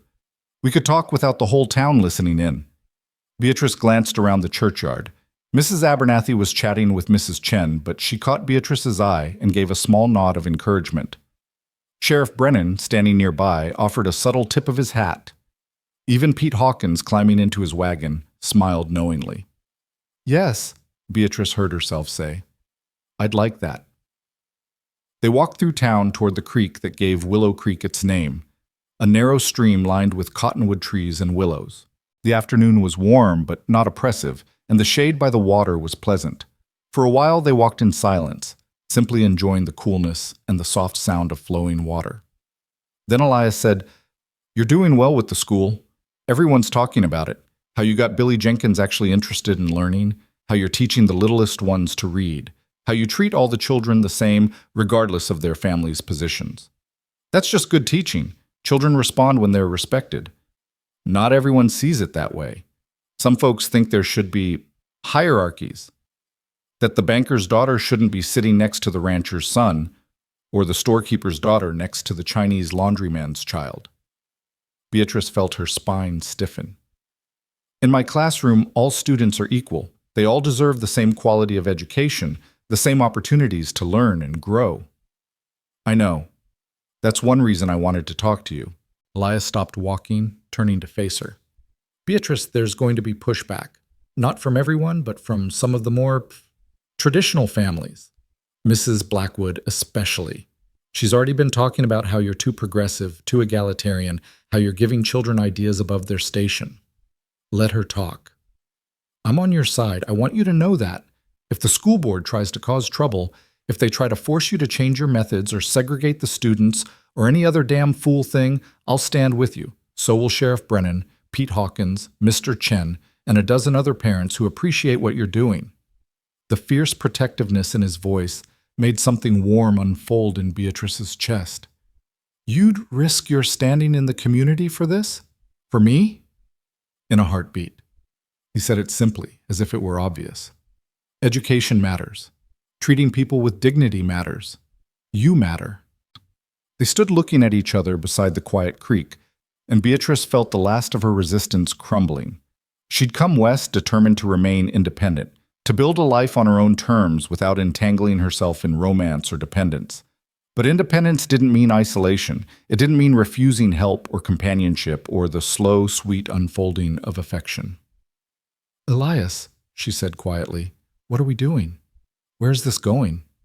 He took a half-step closer, close enough that she could feel the warmth radiating from his body, see the flecks of darker blue in his pale eyes. "I don't know," he admitted. All I know is that from the moment I saw you fighting for what was yours, refusing to give up even when you were outmatched, something shifted in me. I haven't been able to stop thinking about you. Haven't wanted to stop. I came here to escape romantic entanglements, to prove I could build a life alone. You can still do that. I'm not asking you to give up your independence or your teaching or your dreams. I'm just asking for a chance. To spend time together. To see if this thing between us is real or just... He gestured helplessly, searching for words. Just the frontier making us lonely. It's not loneliness, Beatrice said, and knew it was true. I've been lonely for years back in Boston, surrounded by people. This is different. Then what is it? She thought about his quiet strength, his respect for her capabilities, the way he listened when she spoke as if her words mattered. She thought about his gentle handling of that first meeting, his careful arrangement of shooting lessons to protect her reputation, his story about Sarah Miller and the guilt he carried. She thought about how he made her feel, seen, valued, challenged in the best way. Recognition, she finally said. Like, you see who I really am, not who society expects me to be. And you value that person.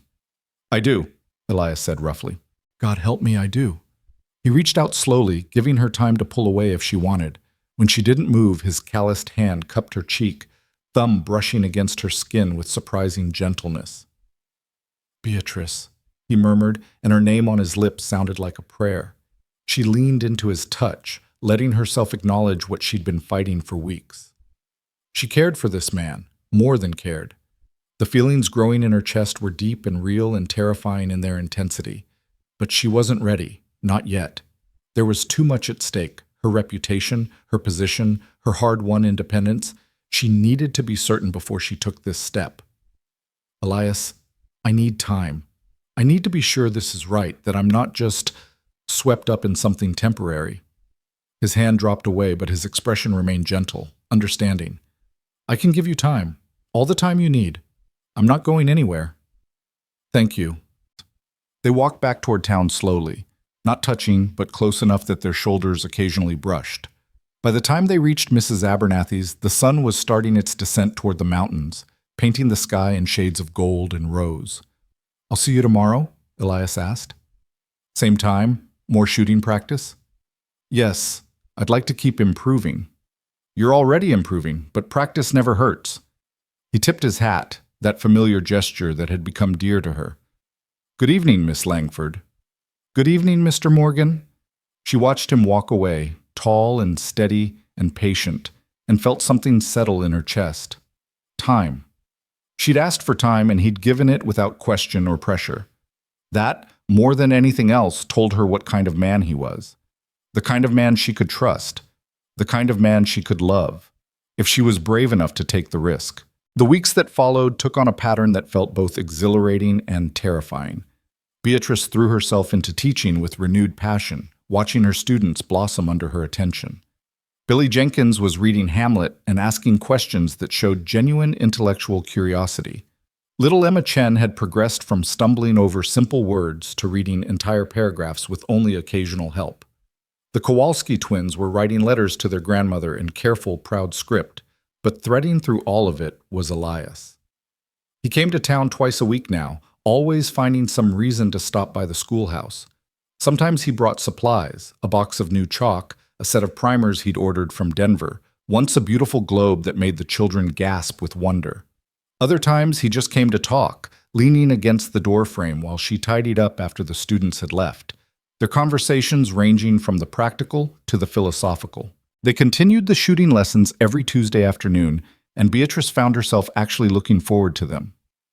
Not just for the skills she was acquiring, though those were valuable, but for the quiet companionship, the way Elias stood close beside her as he corrected her stance, the warmth of his presence, and the low rumble of his voice as he offered guidance. She was getting good.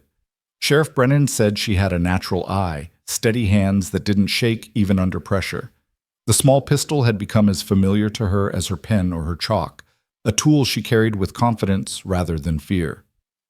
3 weeks after their walk by the creek, Elias appeared at the schoolhouse on a Saturday afternoon with an invitation that made her pulse quicken. "There's a dance tonight at the town hall," he he said, turning his hat in his hands with uncharacteristic nervousness. Nothing fancy, just the town getting together for music and socializing. I was wondering if you'd do me the honor of attending with me. Beatrice set down the papers she'd been grading and studied him. This was different from their shooting lessons or their brief conversations. This was public, deliberate courtship. If she accepted, the whole town would know she was allowing Elias Morgan's attentions. Mrs. Blackwood will have opinions, she said carefully. Mrs. Blackwood has opinions about everything. Question is, do you care? Did she? Beatrice thought about her students, about the progress they'd made, about the respect she'd earned from most of the parents. Mrs. Blackwood was one voice among many, and while she sat on the school board, she didn't control it entirely. More importantly, Beatrice thought about what she wanted. Not what was safe or proper or politically wise, but what would make her happy. I'd love to attend the dance with you, she said, and watched his face transform with that slow, genuine smile that still had the power to make her breath catch. 7 o'clock? I'll collect you from Mrs. Abernathy's. 7 o'clock. After he left, Beatrice sat for a long moment, her heart racing. She'd just committed to something that went beyond casual friendship or practical lessons. She'd just told the whole town that Elias Morgan meant something to her. Mrs. Abernathy was predictably delighted when Beatrice told her about the invitation. Oh, how wonderful! Your first real social event in Willow Creek, and with such a fine partner. We must find you something suitable to wear. That green dress, I think, with perhaps a bit of lace at the collar to soften it. And we'll do something special with your hair. Not too elaborate, but definitely more festive than your usual schoolteacher bun. By the time 7 o'clock arrived, Beatrice barely recognized herself in the small mirror. Mrs. Abernathy had worked magic, softening Beatrice's severe style into something that was still respectable but undeniably feminine. The green dress looked fresh with the addition of lace borrowed from Miss Patterson. Her dark hair was swept up but with soft tendrils framing her face, and there was color in her cheeks that owed nothing to rice powder. You look lovely, Mrs. Abernathy pronounced. Absolutely lovely. Elias Morgan won't know what hit him. When Elias arrived, climbing down from his wagon with careful attention to the dust on his boots, Beatrice saw his eyes widen. He was dressed in what were clearly his best clothes, dark trousers pressed to a sharp crease, a white shirt so crisp it must be new, a black vest embroidered with subtle silver thread, and a string tie at his throat. He'd shaved and trimmed his hair, and he looked both familiar and transformed, ruggedly handsome in a way that made her mouth go dry. Miss Langford, he said, his voice rough. You look beautiful. Thank you. You clean up rather well yourself, Mr. Morgan. Elias, he corrected gently. I think we're past formalities, don't you?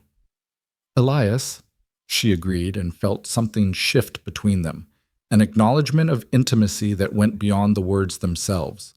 He helped her into the wagon with careful attention, his hands strong and steady on her waist. The drive to the town hall was short, but Beatrice found herself acutely aware of his presence beside her, the solid warmth of him, the occasional brush of his shoulder against hers as the wagon jostled over the rough road. The town hall was already crowded when they arrived. Lanterns hung from the rafters, casting warm light over the assembled townspeople. Someone had pushed all the furniture to the edges of the room, creating space for dancing. A makeshift band occupied one corner, Pete Hawkins on fiddle, the barber on banjo, and young Mr. Harding from the bank attempting a guitar with more enthusiasm than skill. Conversation died for a moment when Beatrice and Elias entered together. Every head turned, every eye assessed. Then Mrs. Chen smiled warmly and came over to greet them, breaking the spell, and the chatter resumed. Miss Langford, how nice to see you. And Elias, it's been too long since you came to one of our dances. Emma talks about school constantly. She's so proud of her reading progress. Emma's a delight to teach, Beatrice said warmly. She works very hard. Other people approached, offering greetings, commenting on the warm weather, asking about school. Most were friendly, welcoming. But Beatrice couldn't help noticing Mrs. Blackwood standing near the refreshment table, her lips pressed into a thin line of disapproval, whispering to Reverend Hutchins. Ignore her, Elias murmured, low enough that only Beatrice could hear. She's not worth your worry. The music started, a lively reel that had couples flooding onto the dance floor. Elias held out his hand. May I have this dance? Beatrice hesitated. She'd learned to dance at the normal school. It was considered part of a teacher's education, useful for chaperoning student events, but she'd never been particularly graceful. And she'd certainly never danced with someone who made her feel the way Elias did, all nervous energy and heightened awareness. I'm not very good, she warned. Neither am I. We'll muddle through together. His hand was warm and calloused around hers as he led her onto the floor. The other hand settled at her waist, proper but intimate, and then they were moving, swept into the current of the dance. Elias hadn't lied. He wasn't a polished dancer, but he was steady and strong, guiding her through the steps with quiet confidence, and when she stumbled, he caught her easily, his grip secure. After the first self-conscious moments, Beatrice found herself relaxing, trusting him to lead, letting the music carry her. She looked up to find him watching her, and the expression in his eyes made her breath catch. There was warmth there, an affection, and something deeper that she wasn't quite ready to name. "What are you thinking?" she asked softly. "That I'm the luckiest man in Colorado tonight." He said it simply, without flattery or exaggeration.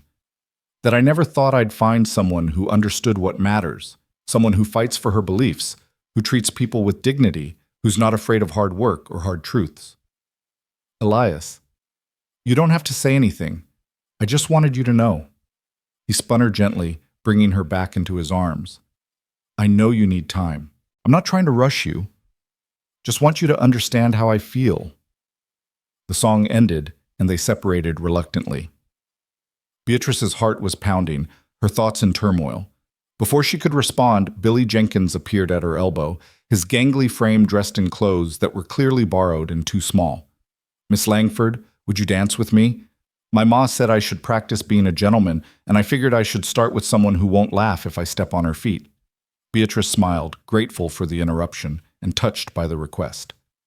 "I'd be honored, Billy." She danced with Billy, and then with Pete Hawkins, and then with Sheriff Brennan. Between dances, she chatted with parents, accepted compliments on her teaching, and tried not to think too hard about what Elias had said. But she was always aware of where he was in the room, who he was talking to, the way his eyes sought hers across the crowd. Around 9 o'clock, as the evening was beginning to wind down, Mayor Donovan climbed onto a chair and called for attention. "Folks, before we all head home, I want to take a moment to recognize our new school teacher, Miss Langford. She's been with us just a few weeks, but already she's making a real difference in our children's lives. Billy Jenkins is reading Shakespeare for crying out loud.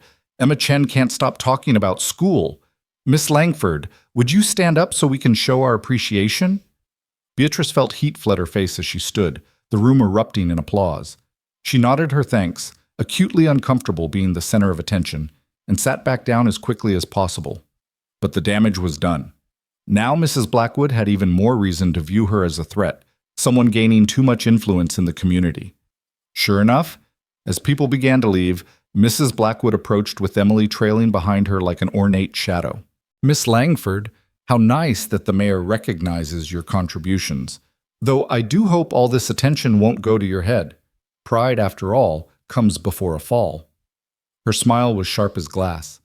"I've been meaning to speak with you about Emily's education. I'm concerned that she's not being sufficiently challenged in your classroom." "Emily is doing excellent work," Beatrice said evenly. "Her composition last week on westward expansion was thoughtful and well-researched." "Yes, but she could be doing so much more if she weren't held back by the slower students. Perhaps you might consider separating the advanced students from the others, creating different tiers based on ability." "You mean based on family position?" Elias said quietly, appearing at Beatrice's shoulder. He'd been across the room talking to Mr. Chen, but he must have sensed trouble brewing. "That's what you really mean, isn't it, Mrs. Blackwood?" Mrs. Blackwood's expression turned glacial. "I mean nothing of the sort, Mr. Morgan, though I find it interesting that you're so involved in school matters, considering you have no children of your own. I have 15 ranch hands who want to learn to read and write. Miss Langford's agreed to teach evening classes once the day school is well established. That makes school matters my business." He didn't raise his voice, but there was steel beneath the courtesy. "And I think her methods are working just fine. All the children are improving, regardless of their families' positions or wealth. Seems like that's exactly what education should do." "Easy for you to say when you have no stake in maintaining proper social structures." Mrs. Blackwood snapped. But some of us understand that order and hierarchy are what keep communities civilized. If we start treating everyone as equal, chaos will follow. If we start treating everyone with dignity and respect, justice will follow, Beatrice said firmly. Mrs. Blackwood, I appreciate your concern for Emily's education, but I won't be creating separate tiers in my classroom.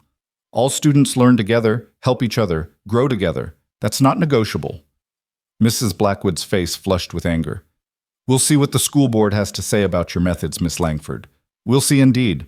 She swept away, Emily scurrying after her, leaving Beatrice trembling with suppressed anger and anxiety. That went well, Elias said dryly. She's going to try to get me fired. She's going to try. Won't succeed, though. She's 1 vote out of 4 on the board, and Mayor Donovan and Mr. Chen both support you. Reverend Hutchins is on the fence, but I think he'll come around once he sees how much the children are learning. Elias touched her elbow gently. Don't let her rattle you. You're doing important work, and most people recognize that. Most people isn't everyone? No, but you can't please everyone, Beatrice. Sometimes you have to choose between doing what's right and doing what's popular. I know which one you'll choose. His faith in her was both steadying and humbling. Beatrice took a deep breath, forcing herself to relax.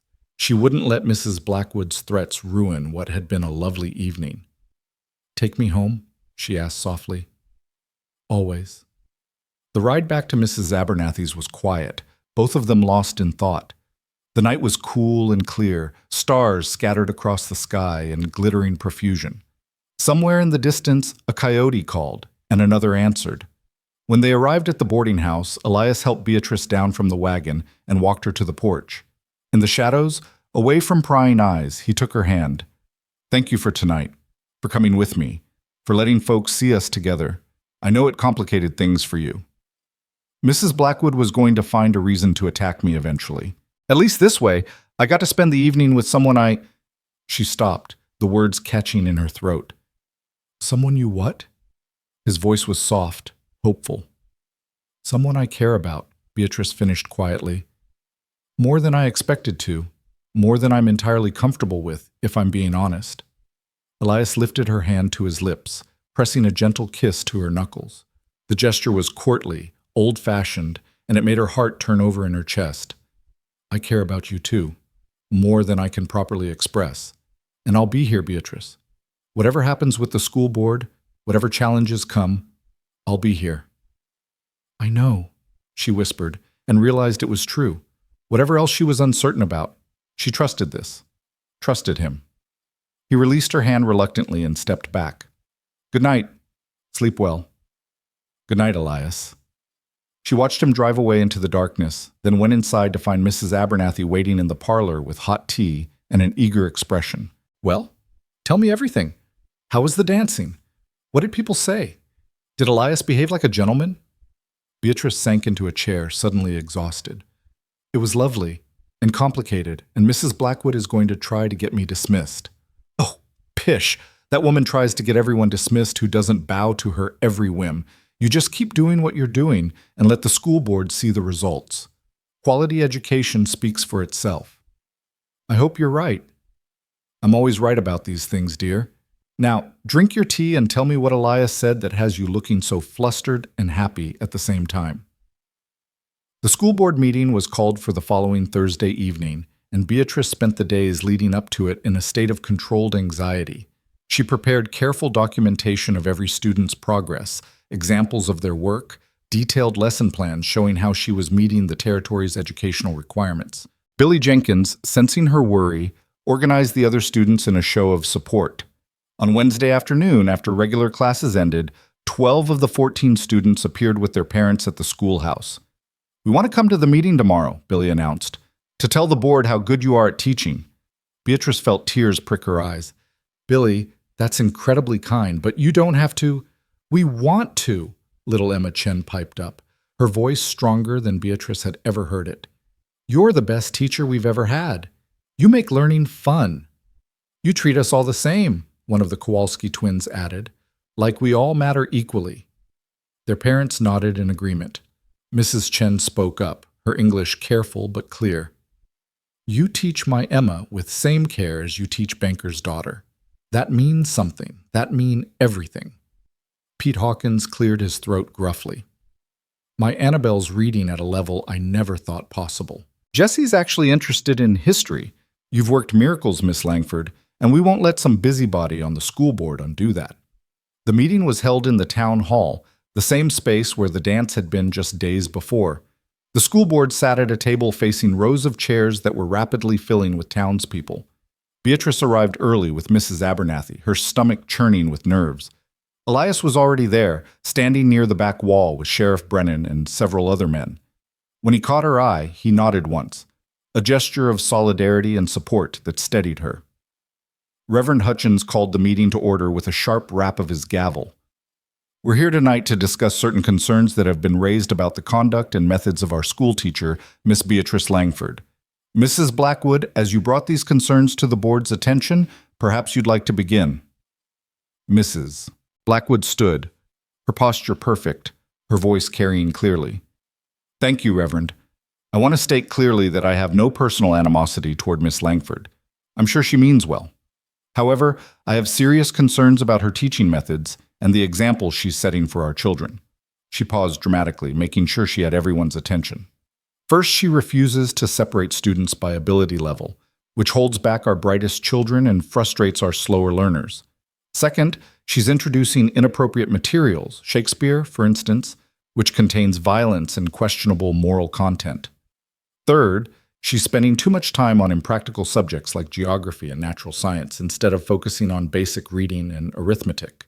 And finally, her personal conduct has been less than exemplary for someone in a position of moral authority over children.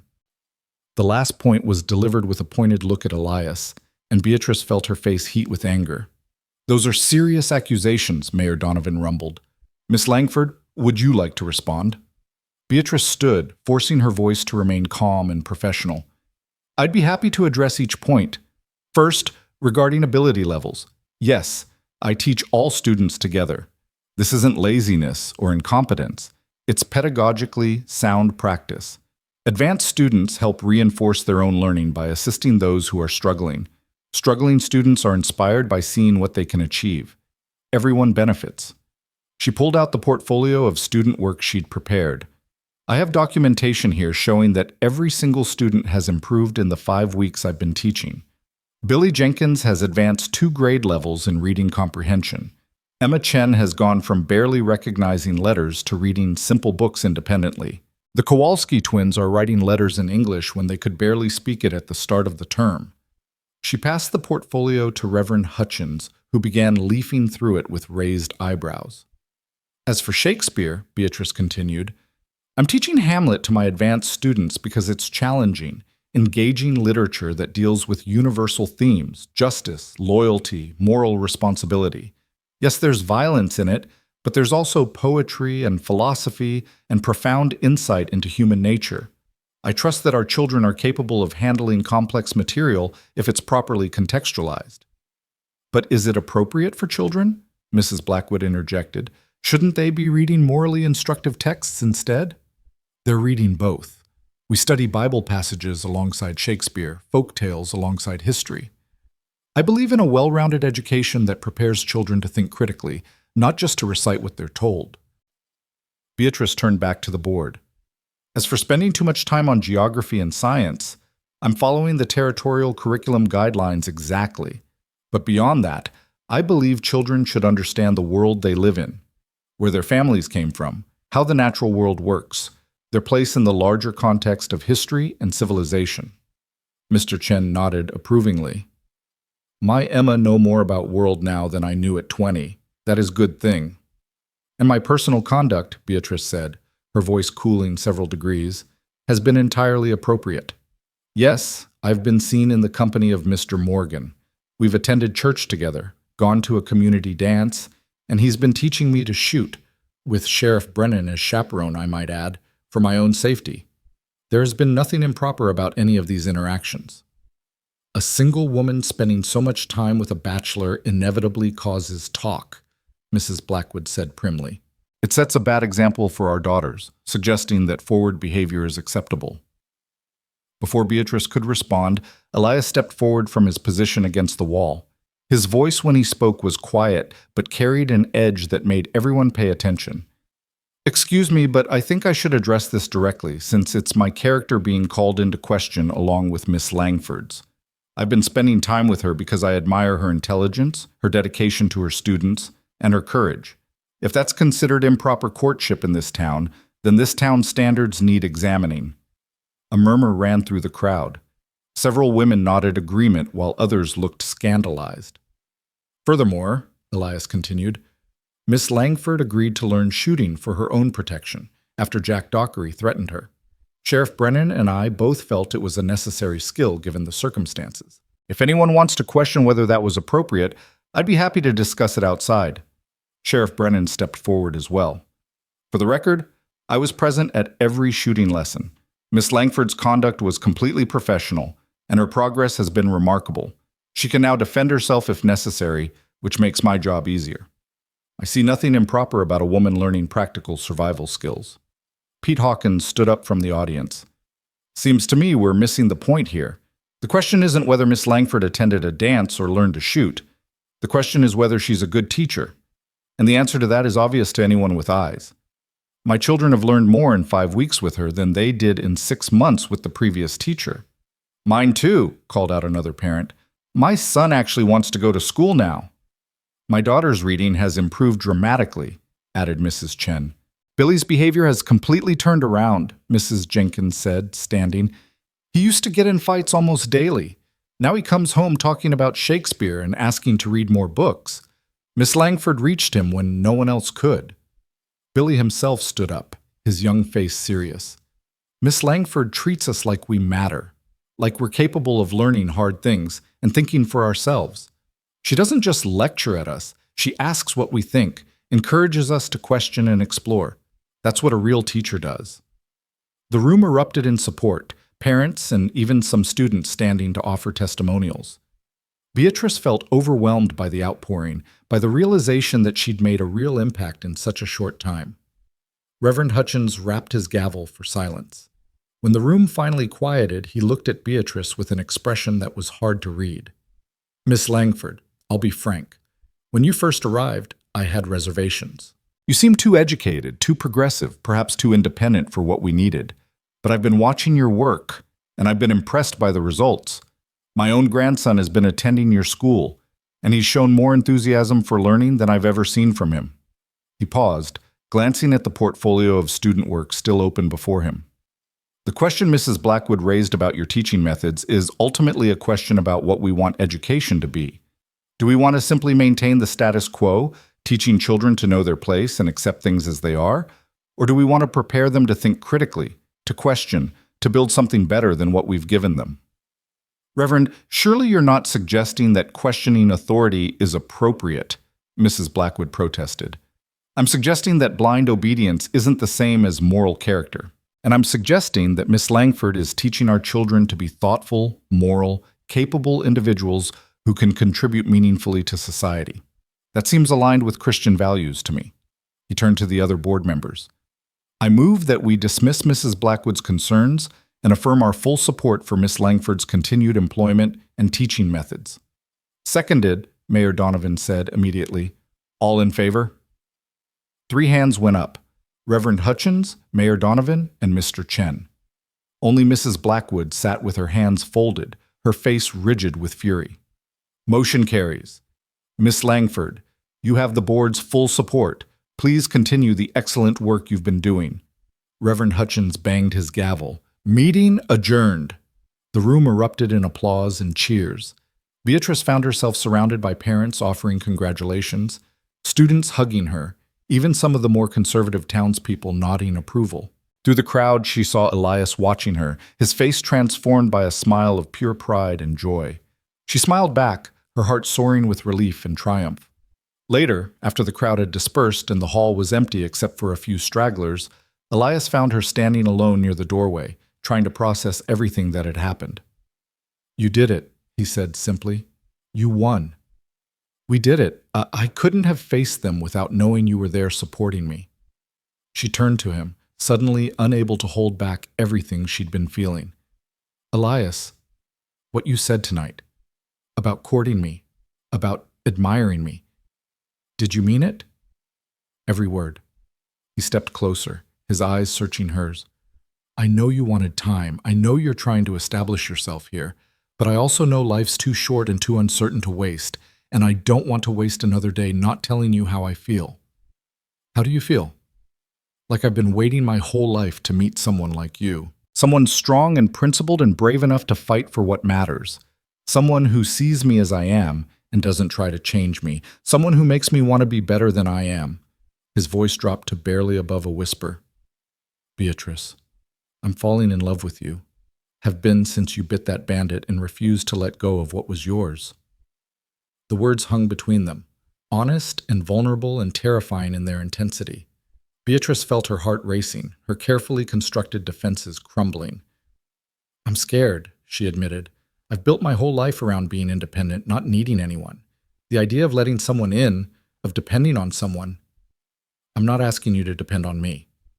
I'm asking to walk beside you, to support your dreams while pursuing my own, to build something together that's stronger than what either of us could build alone.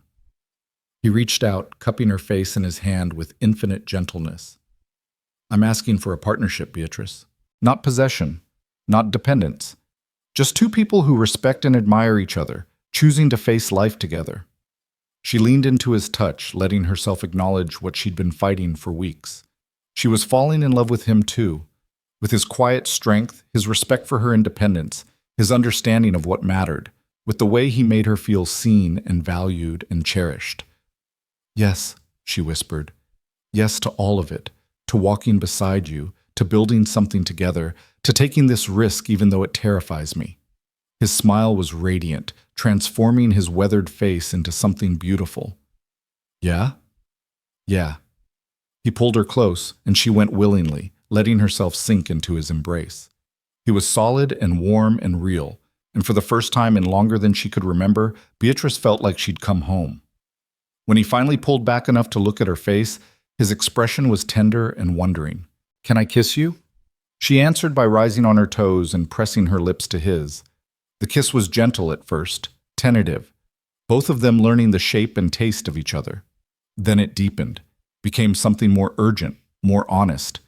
His arms tightened around her waist, and she threaded her fingers through his hair, feeling the silky texture of it, breathing in the scent of him, leather and sage and something uniquely Elias. When they finally broke apart, both breathing hard, Beatrice felt dizzy with joy and desire, and a sense of rightness that went soul deep. We should probably not kiss in the town hall, she said breathlessly. People will talk. Let them talk. But he stepped back, giving her space, his hand reaching for hers instead. Come on, I'll walk you home. They walked through the quiet streets hand in hand, and Beatrice marveled at how natural it felt, how right. For so long she'd believed that independence meant isolation, that strength meant never needing anyone. But Elias had shown her a different truth, that the strongest bonds were the ones freely chosen, that real partnership enhanced rather than diminished individual strength.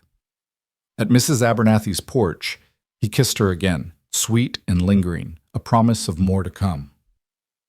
Saturday, he said, come out to the ranch. I want to show you my home, my life. I want you to see what I've built. I'd love that. I'll pick you up at noon. Bring comfortable clothes. We'll be outside most of the day. His thumb traced circles on the back of her hand, a gentle caress that sent shivers through her. And Beatrice, thank you for taking this chance on me, on us. Thank you for being patient, for giving me time to understand what I wanted. I'd wait forever if that's what it took. He released her hand reluctantly. Good night, dream of me.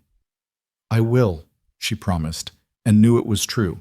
She watched him walk away into the darkness, her heart full to bursting, and realized that everything had changed tonight, not just with the school board, though that victory was significant, but something deeper had shifted. She'd stopped fighting against the possibility of love and had chosen instead to embrace it. And for the first time since coming west, Beatrice Langford felt truly, completely happy.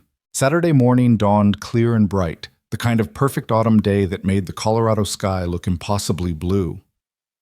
Beatrice woke with butterflies dancing in her stomach, a nervous excitement that had nothing to do with fear and everything to do with anticipation. She dressed carefully in her oldest dress, the gray cotton that had seen her through her first day at the schoolhouse, and sturdy boots that could handle rough terrain. Mrs. Abernathy had packed a basket with bread, cheese, and apples, insisting that a day at the ranch required proper provisions. "Now, you'll be properly chaperoned, won't you?" Mrs. Abernathy asked, though her eyes twinkled with amusement. "I'd hate for tongues to wag after we just got the school board settled. Elias mentioned his housekeeper would be there, and several of his ranch hands. It'll be perfectly respectable." Beatrice tied on her bonnet, checking her reflection one last time.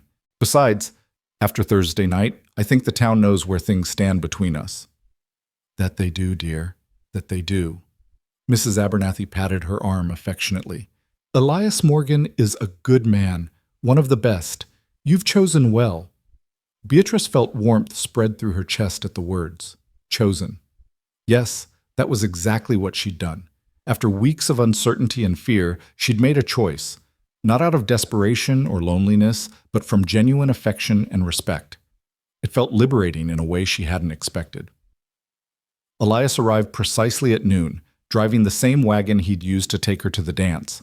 But today he seemed different, more relaxed, his smile coming easier, as if Thursday night's declaration had lifted some weight from his shoulders. "Ready?" he asked, helping her up to the seat. "Ready," she confirmed, settling beside him with the basket at her feet. The ride out of town took them east across open prairie. The road little more than packed dirt tracks winding between patches of sage and buffalo grass. Mountains rose to the west, their peaks already dusted with early snow. The air was crisp and clean, carrying the scent of earth and growing things. "Tell me about your ranch," Beatrice said, watching the landscape roll past. "How did you come to settle here?" Elias was quiet for a moment, organizing his thoughts. "I left Missouri when I was 23. My pa had died the year before, and my ma followed him within 6 months. There was nothing holding me there, no land, no prospects, just poverty and memories. So I worked my way west, taking jobs where I could find them. Cowhand, stable boy, even a stint as a cook's assistant on a cattle drive." He smiled at the memory. "I was terrible at cooking, nearly poisoned the whole crew with my first attempt at biscuits. But I learned to sit a horse well, learned to read the land and the weather, learned what made a good rancher versus a bad one. By the time I got to Colorado, I'd saved enough to buy a small piece of property and a few head of cattle." "How small?" 160 acres. Nothing much. The previous owner had given up after one hard winter, but I saw potential. Good water from the creek, natural shelter in the cottonwood groves, decent grazing. I worked that land myself for 2 years, dawn to dusk every day, slowly building up the herd. Then I hired my first hand, Miguel. He's still with me, and things started growing from there." There was pride in his voice, the satisfaction of someone who'd built something with his own hands and determination. Beatrice found herself falling a little more in love with him, with his work ethic and his vision. "How big is it now?" "Just over 2,000 acres. I've bought up neighboring properties as folks gave up or moved on. Got about 300 head of cattle, 24 horses, and those 15 men I mentioned. It's not the biggest operation in the territory, but it's profitable and sustainable. More importantly, it's mine. Nobody can take it away or tell me I don't belong there." The possessiveness in that last sentence spoke volumes about his past, about growing up poor and landless in a world where property meant power. Beatrice understood that hunger for security, for something solid and permanent. She'd felt it herself in her determination to keep her purse, to maintain her independence. They crested a small rise, and suddenly the ranch spread before them. Beatrice caught her breath at the sight. The main house was larger than she'd expected, a 2-story structure of weathered wood with a wide porch wrapping around 3 sides. It wasn't fancy, but it was solid and well-maintained, with glass windows that caught the afternoon sun and a stone chimney rising from the center. Near the house stood a substantial barn, painted red and white, with a corral attached. Beyond that were several smaller buildings, a bunkhouse for the hands, she assumed, and various sheds and storage buildings. But what really caught her attention was the setting. The ranch sat in a shallow valley, protected from the worst winds by gentle hills on 3 sides. A creek, the same one that gave Willow Creek its name, ran along the eastern boundary, lined with cottonwoods that were just beginning to turn gold. Cattle grazed peacefully in fenced pastures, and she could see horses in the corral, their coats gleaming in the sunlight. It was beautiful, not in a cultivated, domesticated way, but with a raw, honest beauty that suited the land and the man who'd claimed it. "Elias," she breathed, "it's wonderful." His smile was boyish with pleasure. "You think so? I know it's rough compared to what you're used to, but it's perfect," she interrupted firmly. "It looks like home." Something in his expression shifted, became more vulnerable. "I hope it will be. Someday." The implication hung between them, too new and precious to examine too closely. Beatrice reached over and squeezed his hand, letting the gesture speak for her. As they approached the main house, a woman emerged onto the porch. She was perhaps 60, with iron-gray hair pulled back in a severe bun and a face that had seen its share of hardship but retained a fundamental kindness. She wore a simple dress protected by a white apron, and she wiped her hands on it as she watched them approach. "That's Rosa," Elias said quietly. "She's been with me for 4 years, ever since her husband died. Keeps the house, does the cooking, and generally makes sure I don't live like a complete barbarian." He pulled the wagon to a stop and helped Beatrice down, then led her up to the porch. "Rosa, this is Miss Beatrice Langford, the school teacher I told you about. Beatrice, Rosa Martinez. She's the real boss around here, though I pretend to be in charge." Rosa's weathered face creased into a smile. "Welcome, Miss Langford. Elias has spoken of you often. It's good to finally meet the woman who has captured his attention so completely." Beatrice felt herself blushing. "Thank you for having me, Mrs. Martinez. Your home is lovely." "It's his home. I just keep it livable." Rosa gestured toward the door. Come in, come in. I have coffee and cake ready. You must be thirsty from the ride." The interior of the house was as well kept as the exterior suggested. The main room served as both parlor and dining area, with sturdy furniture that showed signs of careful craftsmanship. A stone fireplace dominated one wall, and above it hung a rifle, functional, not decorative. The floors were wood, polished to a soft shine, with several rag rugs adding warmth and color. But what caught Beatrice's attention were the books. An entire wall was lined with shelves, and those shelves were crammed with volumes. Everything from practical manuals on animal husbandry to collections of poetry, from histories to novels to scientific treatises. "You're a reader," she said, delight coloring her voice as she moved toward the shelves. "Told you, that teacher back in Missouri changed my life. Once I learned to read, I couldn't stop. Started collecting books wherever I could find them. Mail order catalogs, traveling salesmen, even traded cattle for a complete set of Shakespeare once." Elias stood beside her, running his hand along the spines with obvious affection. "Some of the hands think I'm crazy, spending money on books instead of more cattle. But knowledge is worth more than beef in the long run." Beatrice pulled out a volume at random, Leaves of Grass, the same edition she owned. She opened it to find careful annotations in the margins, evidence of someone engaging deeply with the text. "You wrote in it," she said softly. "Hope that's not sacrilege. I like to note down thoughts as I read, questions that come up, connections to other things I've learned." He looked almost embarrassed. Probably looks foolish to someone with formal education. "It looks like scholarship," Beatrice corrected. "Real engagement with ideas.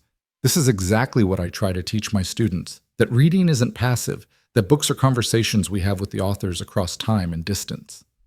Rosa appeared with a tray bearing coffee and slices of cake that smelled of cinnamon and apples.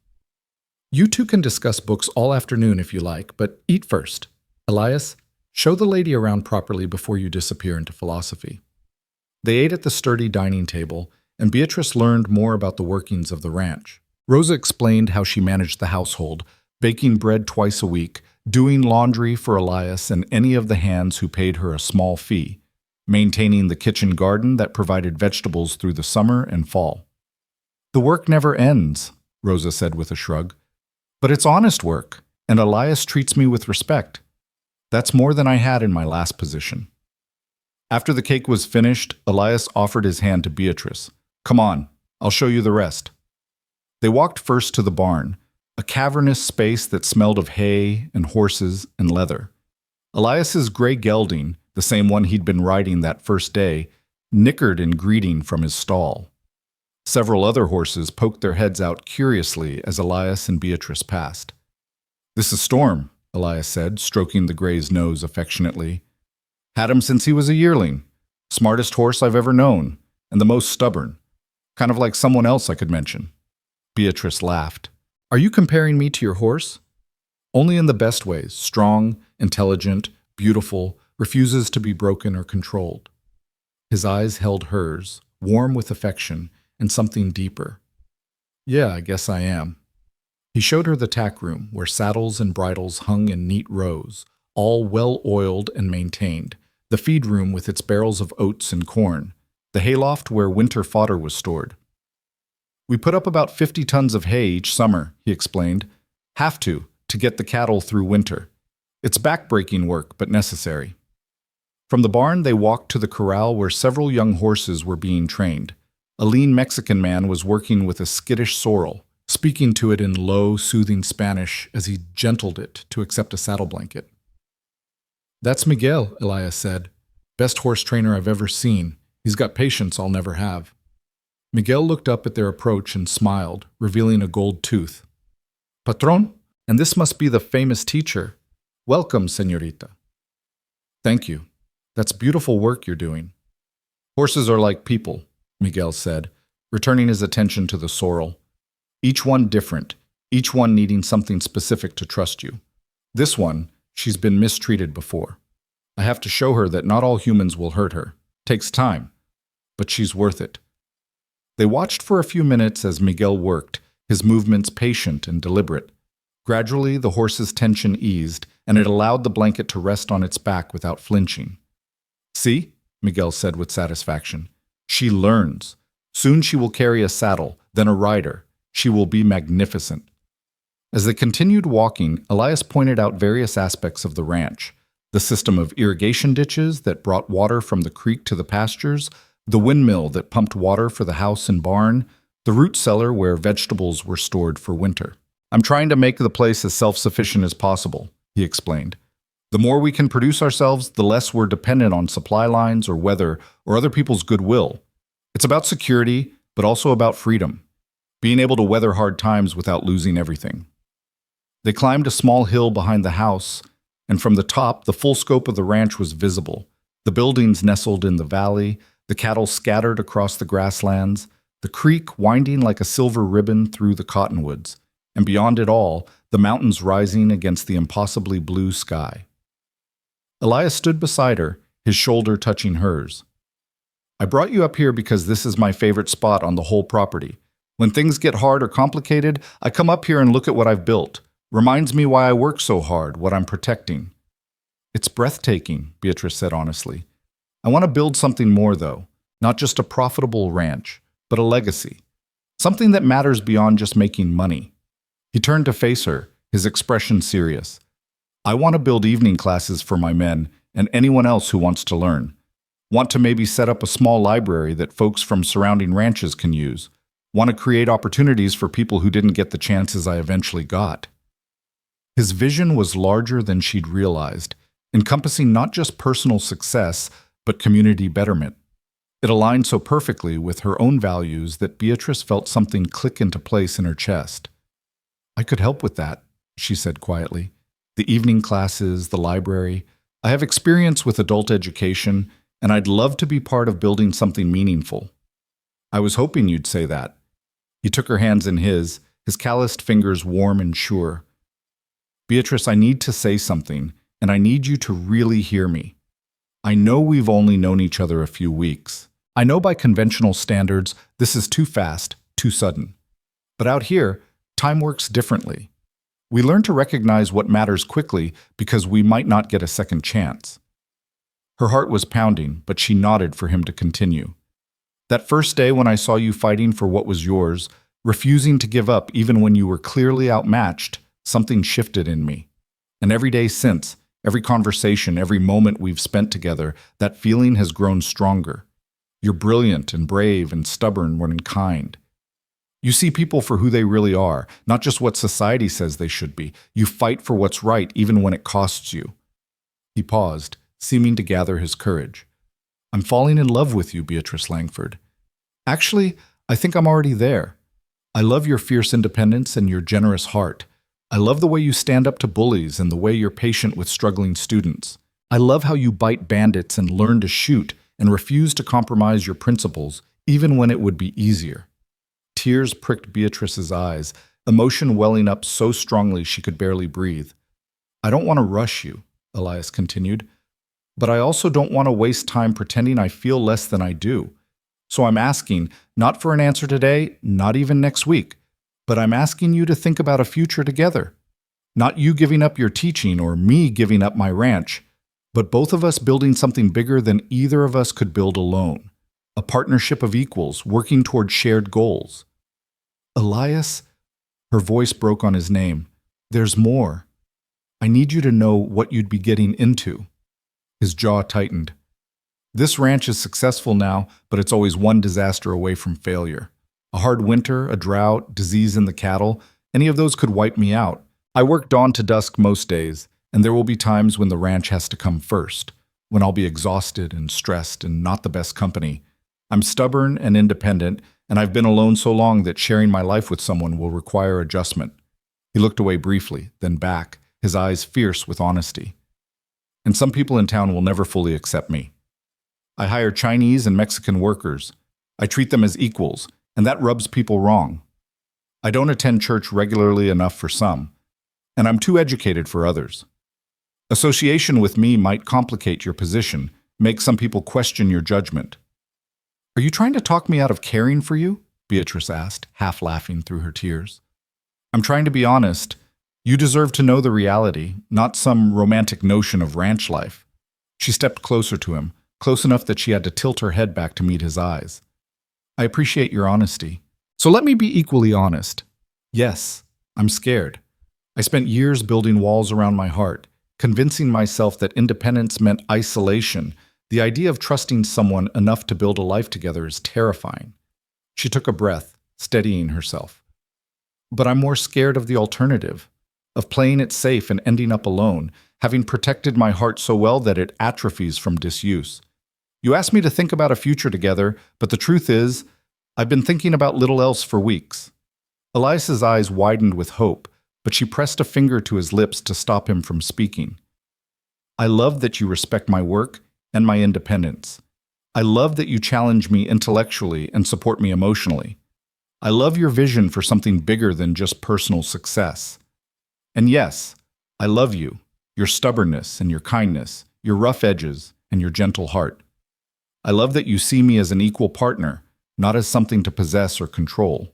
She lowered her hand, letting it rest against his chest where she could feel his heart pounding. I can't promise I'll be easy to live with. I'm opinionated and independent, and I won't give up my teaching. There will be times when my work at the school conflicts with ranch needs, and we'll have to figure out how to balance both priorities. And I come with my own complications. Mrs. Blackwood will probably never forgive me for defying her, and there are other families who think I'm too progressive, too educated, too unmarried to be a proper moral example. Beatrice, I'm not finished. She smiled through her tears. What I'm trying to say, in my awkward, overthinking way, is yes. Yes, I want to think about a future together. Yes, I want to build something with you. Yes, I'm willing to take this risk, even though it terrifies me. Because the alternative, walking away from this, from you, from us, would be the biggest mistake of my life. For a moment, Elias just stared at her, as if he couldn't quite believe what he was hearing. Then he swept her into his arms, lifting her off her feet and spinning her around, his laughter ringing out across the valley. When he finally set her down, they were both laughing and crying at the same time, clutching each other like they might blow away if they let go. I was prepared to wait months, he said, his voice rough with emotion. Years, if necessary. I never expected. I'm full of surprises, Beatrice said. You should probably get used to that. I look forward to it. He cupped her face in his hands, his thumbs brushing away her tears. Can I kiss you properly now? Not in town where people are watching, but here, where it's just us. Please, she whispered. The kiss was different from their previous ones, deeper, more confident, full of promise and passion and the joy of mutual understanding. His arms tightened around her waist, and she pressed closer, one hand tangling in his hair, while the other gripped his shoulder. The world fell away, narrowing to just the two of them, the taste and feel and rightness of finally letting go, finally admitting what they both wanted. When they finally broke apart, both breathless, Elias rested his forehead against hers. "I want to marry you, Beatrice Langford. Not today, not even next month, but soon. As soon as you're ready. Will you at least think about it?" Her heart was so full she thought it might burst. "I'll think about it. But Elias, I don't think I'll need as much time as you might expect. When you know something's right, when you find someone who sees you completely and loves you anyway, why wait?" His smile was radiant. Why wait indeed? They stood there on the hilltop for a long time, wrapped in each other's arms, watching the sun begin its slow descent toward the mountains. Below them, the ranch continued its daily rhythms, cattle grazing, horses moving in the corral, smoke rising from the bunkhouse chimney as someone prepared the evening meal. Eventually, they made their way back down to the house, their hands linked, their shoulders bumping companionably. Rosa took one look at their faces and smiled knowingly. "I take it the tour went well?" "Very well," Elias confirmed. "Rosa, I think you should start planning a wedding." Rosa's face lit up with delight. "About time! I was beginning to think you two would dance around each other forever. When?" Beatrice laughed. "We haven't actually discussed that yet. Soon, but we need to figure out details." "Soon is good enough for me," Rosa declared. "I'll start making plans. You'll want to have it at the ranch, yes? The church is nice, but here is more personal. We can set up in the yard, have tables for a meal. It will be beautiful." They spent the rest of the afternoon making tentative plans, discussing possibilities, dreaming aloud about the future. Beatrice would continue teaching. That was non-negotiable for both of them. But she could live at the ranch, making the daily ride into town. It was only 5 miles, manageable on horseback once she learned to ride properly. "I'll teach you," Elias promised. "We've got a gentle mare that would be perfect for you, sweet-tempered and reliable.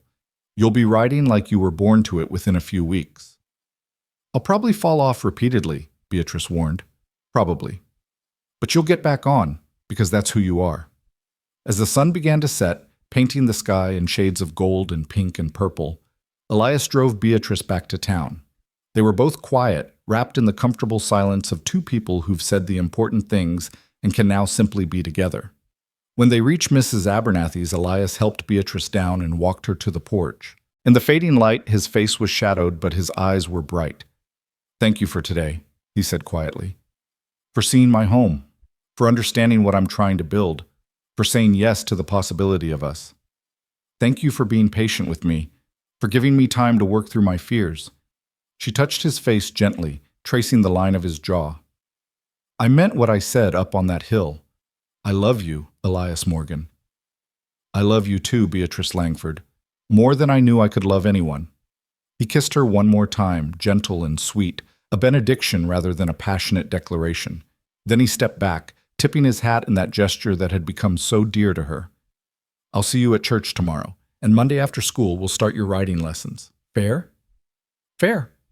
She watched him drive away, then floated into the house where Mrs. Abernathy was waiting with barely contained excitement. "Well, tell me everything. How was the ranch?" "What did you talk about? Did he—" "He asked me to marry him," Beatrice interrupted, unable to keep the joy from her voice. "Well, not exactly asked. More said he wanted to ask, wanted me to think about it, and I said yes. Or I said I'd think about it, but I already know the answer is yes." Mrs. Abernathy let out a shriek of delight and pulled Beatrice into a crushing embrace. "Oh, my dear, I knew it. From that very first day when he looked at you and said, 'That's my kind of woman,' I knew this would happen. When? When will you marry?" "We haven't decided. Soon, though. Maybe in a few weeks?" Beatrice laughed at her own recklessness. "Is this crazy?" "It feels crazy. I've known him less than 2 months. Out here you learn to recognize what matters quickly. Time doesn't measure the same way it does back east."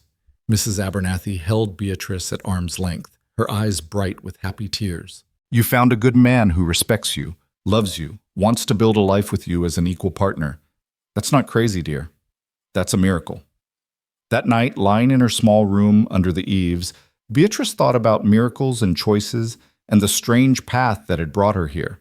She'd come west running from something, the suffocation of predictable spinsterhood, the pity in her sister's eyes, the certainty that her life was already written and all that remained was to live out its tedious chapters. But she'd found something instead. Purpose in her teaching. Community in this rough frontier town.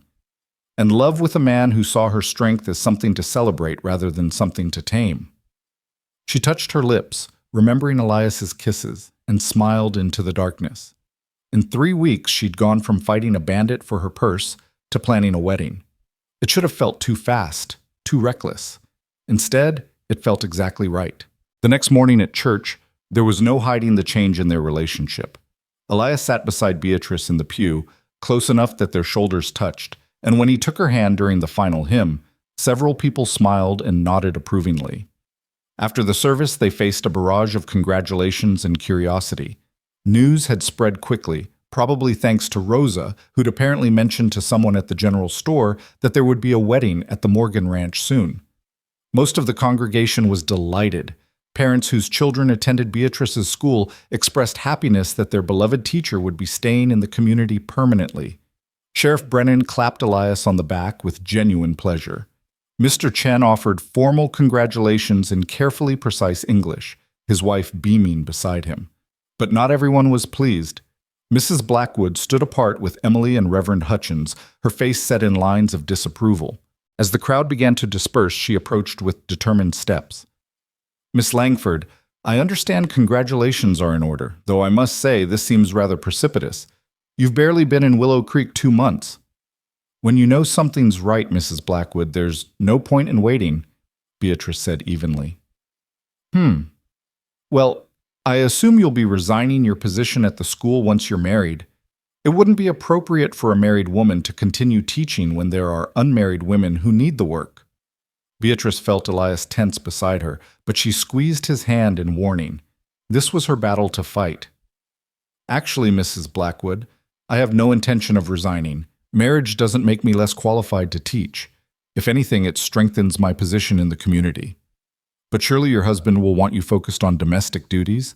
Managing a ranch household is quite demanding. My husband, Elias said quietly, the word husband carrying a weight of possession and pride, wants his wife to continue doing work she loves and is extraordinarily good at. We'll figure out the household management together. Most irregular, Mrs. Blackwood sniffed, but I suppose we must make allowances for modern ideas, however misguided. Emily, come along. We have Sunday dinner to prepare. She swept away, Emily trailing behind with a last curious glance at Beatrice. Reverend Hutchins, however, remained. He studied them both with his penetrating gaze, then nodded slowly. I'll be honest with you both. I had reservations about Miss Langford when she first arrived. Too educated, too independent, too progressive. And I've had reservations about you, Morgan. Too egalitarian in your hiring practices, too irregular in your church attendance. He paused, and Beatrice braced herself for criticism. But I've been watching both of you these past weeks, and I've been impressed. Miss Langford, you've done more for our children's education in 2 months than we've seen in years. And Morgan, your vision for adult education and community betterment speaks well of your character. He smiled, an expression that transformed his stern face. I'd be honored to perform your wedding ceremony, if you'll have me. Beatrice and Elias exchanged surprised glances, then both nodded. We'd be honored, Reverend, Elias said. Good. Come see me this week, and we'll discuss the details. Reverend Hutchins tipped his hat and walked away, leaving them staring after him in pleased surprise. Well, Beatrice said, that was unexpected. The frontier has a way of breaking down old prejudices, Elias said. Out here, what you do matters more than where you came from or what rules you follow. Hutchins is smart enough to recognize that. The week that followed was a whirlwind of activity. Beatrice taught her regular classes during the day, but evenings were consumed with wedding planning. The date was set for 3 weeks away, the first Saturday in November. It would be a simple ceremony at the ranch, followed by a celebration with the whole town invited. Rosa threw herself into preparations with enthusiastic energy, planning menus and decorations, determining how many tables would be needed and where they'd be set up. Mrs. Abernathy helped Beatrice alter her best dress, the green one she'd worn to the dance, adding lace and new buttons to make it suitable for a wedding. "It's not traditional white," Mrs. Abernathy said, pins in her mouth as she worked on the hem. "But white's impractical out here anyway. The green suits you, brings out your eyes. And it's appropriate for a second marriage, even though this is technically your first." "Second marriage? Married to your work all these years, weren't you?" Mrs. Abernathy grinned. "This is just making it official with a person instead of a profession." Elias came to town every other day, helping with planning, but mostly just wanting to spend time with Beatrice. They took walks along the creek, talking about everything and nothing. He began teaching her to ride, patient and encouraging as she learned to control the gentle mare he'd selected for her. She fell off twice, just as she'd predicted, and both times he helped her back up with praise for her courage rather than criticism for her clumsiness. "You're a natural," he lied cheerfully after her second fall. "I'm terrible and you know it," Beatrice retorted, brushing dirt from her dress. "You're learning, which is all that matters. By our wedding day, you'll be riding confidently. By next spring, you'll be galloping across the range like you were born in the saddle." Optimist. Realist. I've seen what you can do when you set your mind to something. The shooting lessons continued as well, and Beatrice found herself actually enjoying them. There was something satisfying about the weight of the gun in her hand, the focus required to aim properly, the small victory of hitting her target. She was getting good enough that Sheriff Brennan stopped correcting her form and just watched approvingly. "You'll do," he said after one session. "Not saying you're ready to enter a shooting competition, but you can defend yourself if needed. That's the important thing."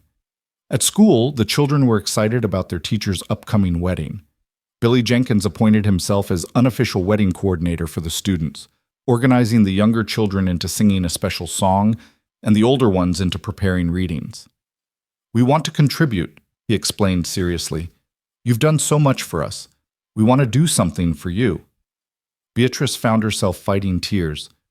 "That's very thoughtful, Billy. Thank you."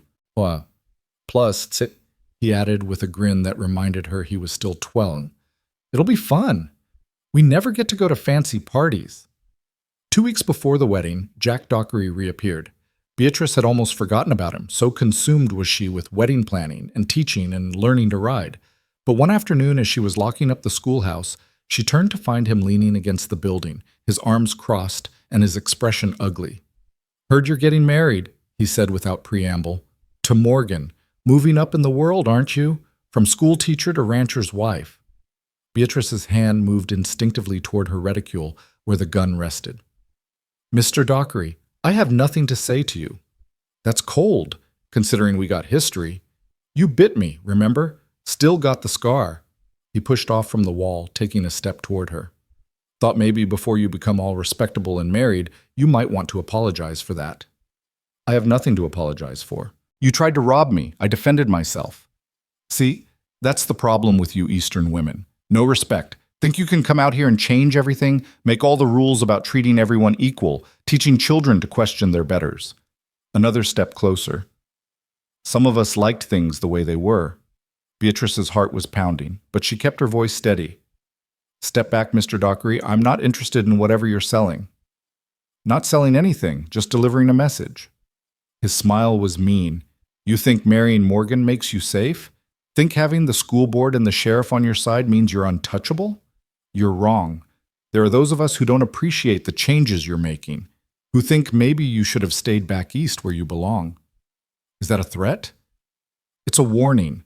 Accidents happen out here. Horses bolt. Buildings catch fire. People get hurt." He shrugged. "Just saying you might want to watch yourself, you and your progressive ideas." "That's enough." The new voice came from behind Dockery, and Beatrice felt a wash of relief as Elias stepped into view. He must have been approaching from the other direction, come to walk her home. Dockery turned, his expression shifting from menacing to wary. "Morgan, didn't see you there. Clearly, otherwise you wouldn't be stupid enough to threaten my fiancée." Elias's voice was soft, almost conversational, but there was danger in every syllable. "We talked about this before, Jack. I told you to stay away from Miss Langford. Seems you didn't listen." "Wasn't threatening, just talking." "Funny, because it sounded a lot like a threat to me." Elias moved closer, positioning himself between Beatrice and Dockery. Let me make something very clear. Beatrice is under my protection. That means if anything happens to her, if she gets hurt, if her property gets damaged, if she so much as has a moment of fear or concern, I'm holding you personally responsible. And I won't go through the sheriff or the courts. I'll come straight to you. Understand? Dockery's face had gone pale. You can't. I can. And I will. Elias didn't raise his voice, didn't make any aggressive moves, but somehow he seemed larger, more dangerous. Now, you have two choices. You can leave Willow Creek tonight, head somewhere else to cause trouble. Or you can stay, keep your head down, and leave law-abiding citizens alone. But if you stay and you cause problems, especially for Beatrice, you'll answer to me. What's it going to be? For a long moment, Dockery just stared at him, calculation and fear warring on his face. Then he spat in the dust and turned away. Crazy bitch wasn't worth the trouble anyway, he muttered, and stalked off toward the saloon. Elias watched him go, tension in every line of his body. Only when Dockery had disappeared did he turn to Beatrice, his expression softening with concern. Are you all right? Did he hurt you? No, I'm fine, just shaken. She was trembling now that the danger had passed, adrenaline flooding her system. He said, he warned me that accidents could happen, buildings could catch fire. Elias's jaw tightened. I'm going to talk to Sheriff Brennan. We need to have Dockery watched, or better yet, encouraged to leave town permanently. Will he listen? Leave, I mean? Most bullies do when they realize they're outmatched. But I'm not taking chances with your safety. He pulled her close, and she leaned into his strength gratefully. Maybe you should move out to the ranch before the wedding. We'd have a chaperone, Rosa, or one of the hands, but you'd be safer there than in town. Beatrice pulled back enough to look at his face. No, I won't let fear dictate my choices. That's letting Dockery win. I'll be careful. I'll stay alert. I'll carry the gun with me at all times, but I won't hide. A smile tugged at Elias's lips despite his obvious worry.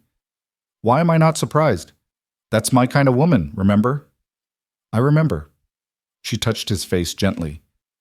But thank you for wanting to protect me, even though I'm stubborn about it. Especially because you're stubborn about it, he corrected. Come on, I'll walk you to Mrs. Abernathy's, and then I'm going straight to the sheriff. True to his word, Elias spoke with Sheriff Brennan that evening, and by the next morning, the law was quietly keeping an eye on Jack Dockery's movements. 2 days later, Dockery left town, heading north toward Wyoming according to the rumor mill. Whether he'd been explicitly warned to leave or had just decided the situation was too hot, no one knew. But he was gone, and that was what mattered. The final week before the wedding passed in a blur of last-minute preparations and mounting excitement. The whole town seemed caught up in the celebration, offering gifts and assistance even from quarters Beatrice hadn't expected. Mr. Chen donated fabric for table coverings. Pete Hawkins and several other ranchers promised to bring meat for the feast. Even Mrs. Blackwood, though clearly still disapproving, sent over a set of embroidered linens with a stiff note of congratulations. The night before the wedding, Beatrice lay awake in her room at Mrs. Abernathy's, too excited to sleep. Tomorrow, her life would change completely.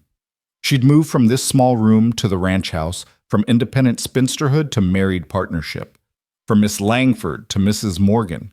The thought should have terrified her. Instead, it filled her with a joy so profound it almost hurt. She thought about the journey that had brought her here, fighting a bandit in the dusty street, earning the respect of her students, standing up to the school board, falling in love with a cowboy who valued her strength instead of trying to diminish it.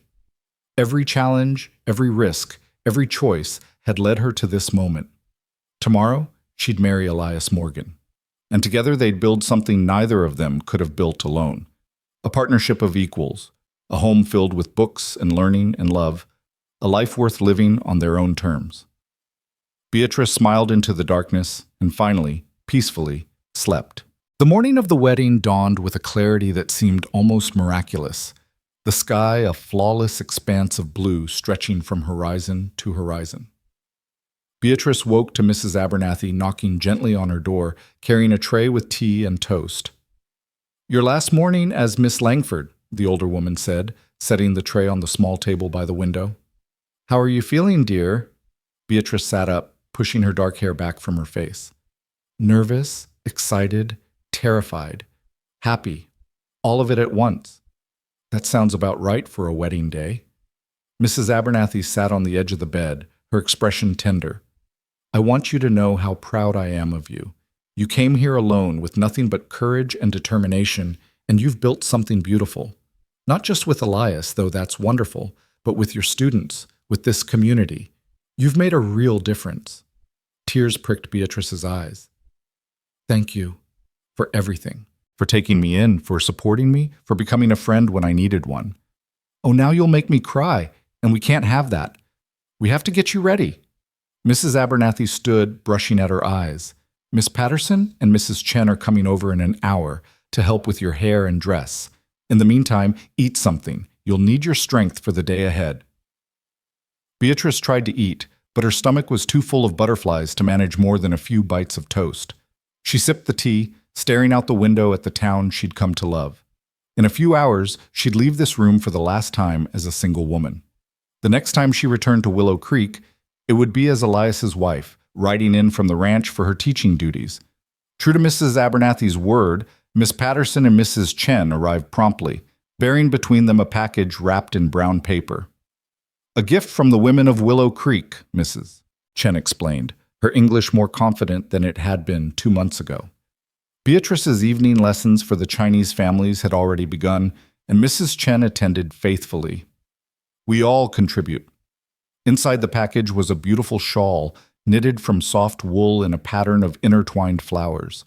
It must have represented hours of work from multiple women, each contributing their skill to create something both practical and lovely. It's beautiful, Beatrice whispered, running her fingers over the intricate stitches. Thank you, all of you. You wear it today, for warmth and for luck, Mrs. Chen said firmly. And you remember that you have friends here, many friends. The next 2 hours passed in a flurry of preparation. Miss Patterson, who had an unexpected talent for hairstyling, worked Beatrice's dark hair into an elegant arrangement, softening her usual severe style with curls that framed her face. Mrs. Chen helped her into the altered green dress, fastening the long row of buttons down the back with patient fingers. When Beatrice finally looked at herself in the full-length mirror Mrs. Abernathy had brought up from the parlor, she barely recognized the woman staring back. The green dress, transformed by lace and new buttons and careful alterations, looked almost elegant. Her hair, freed from its usual tight bun, softened her features. And her eyes, her gray eyes that had always seemed so serious, sparkled with happiness and anticipation. You look beautiful, Miss Patterson said softly. Truly beautiful. Elias will not know what hit him, Mrs. Chen added with a smile. Mrs. Abernathy appeared in the doorway, already dressed in her best Sunday clothes. The wagons are here to take us to the ranch. Are you ready, dear? Beatrice took one last look around the small room that had been her home for these transformative 2 months. Then she picked up the shawl, draping it around her shoulders, and nodded. I'm ready. The ride out to the Morgan Ranch felt both endless and too short. Beatrice sat in the wagon with Mrs. Abernathy and the other ladies, while Mr. Harding drove. Behind them came another wagon carrying supplies for the feast, and behind that, a stream of townspeople on horseback or in their own wagons, all heading to the ranch for the celebration. As they crested the rise and the ranch came into view, Beatrice caught her breath. Rosa and the ranch hands had transformed the yard into something magical. Tables had been set up in a large circle, covered with the fabric Mr. Chen had donated. Wildflowers in mason jars served as centerpieces. Lanterns hung from posts driven into the ground, ready to be lit as evening approached. And in the center of it all, beneath an arbor woven from cottonwood branches and late-blooming sage, stood Reverend Hutchins in his best black suit. People were already arriving, gathering in clusters to chat and admire the preparations. Beatrice saw her students running between the adults, their faces bright with excitement. Billy Jenkins was attempting to organize them into some kind of order, with mixed success. And there, standing near the house talking to Sheriff Brennan and Mayor Donovan, was Elias. He wore a new suit, black trousers, a white shirt so crisp it must be fresh from the shop, a black vest embroidered with silver thread, and a string tie at his throat. His dark hair had been trimmed and combed back, and he'd shaved so recently his jaw still looked slightly raw. But it was his expression that made Beatrice's heart turn over, a mixture of joy and nervousness and wonder, as if he couldn't quite believe this was really happening. When he saw her wagon approach, his face transformed with such pure happiness that Beatrice felt tears threaten again. Mr. Harding helped her down, and suddenly Beatrice was surrounded by well-wishers, parents congratulating her, students hugging her, townspeople offering blessings and advice. Through the crowd, she kept catching glimpses of Elias, who was similarly surrounded but kept looking toward her as if he needed to confirm she was really there. Finally, Rosa appeared and began herding people toward the seating area with firm efficiency. Enough chattering. We have a wedding to conduct. Everyone find a place to stand or sit. You can congratulate them properly after they're married. The crowd sorted itself out, forming a semicircle around the arbor. Beatrice found herself standing with Mrs. Abernathy on one side and Miss Patterson on the other, suddenly unsure of the protocol. She'd never been to a frontier wedding. Was there supposed to be music? A processional? Someone to give her away? But Elias solved the problem by simply walking over to her, ignoring convention entirely, and offering his hand. "Ready?" he asked quietly, and in his eyes she saw the same nervousness she felt, the same joy, the same certainty that this was right. "Ready," she confirmed, placing her hand in his. Together they walked to the arbor where Reverend Hutchins waited. The crowd fell silent, and somewhere a bird sang, the sound clear and sweet in the afternoon air. Reverend Hutchins cleared his throat and began. "We are gathered here today in the sight of God in this community to witness the union of Elias Morgan and Beatrice Langford in holy matrimony. This is a sacred commitment, not to be entered into lightly, but with full understanding of the responsibilities and joys it brings." He paused, looking at them both with an expression that was surprisingly gentle. "I've known Elias Morgan for 7 years. I've watched him build his ranch through hard work and determination, watched him treat every person with dignity, regardless of their station, watched him grow into a man of character and principle. And I've known Miss Langford for 2 months, but in that short time, she's shown herself to be a woman of courage, intelligence, and unwavering commitment to what's right." The Reverend's gaze swept over the assembled crowd. "Some might say this marriage is unconventional, that it's happening too quickly, that a school teacher and a rancher make an odd match, that a woman of Miss Langford's education and independence shouldn't be getting married at all. But I say that what matters isn't convention. What matters is that two people have found each other who bring out the best in one another, who share values and vision, who are committed to building something meaningful together." He turned back to Elias and Beatrice. "Marriage is a partnership of equals, each bringing their own strengths, supporting each other through challenges, celebrating each other's successes. It requires honesty, patience, forgiveness, and above all, love. Not just the passionate feeling of new romance, but the steady, enduring commitment to another person's well-being and growth." Reverend Hutchins opened his Bible. From Ecclesiastes, "Two are better than one, because they have a good return for their labor. If either of them falls down, one can help the other up. But pity anyone who falls and has no one to help them up. Also, if two lie down together, they will keep warm. But how can one keep warm alone? Though one may be overpowered, two can defend themselves. A cord of 3 strands is not quickly broken." He closed the Bible and looked at Elias. "Elias Morgan, do you take this woman to be your lawfully wedded wife? Do you promise to love her, honor her, support her dreams and ambitions, stand by her in times of trouble, and build with her a life based on mutual respect and affection?"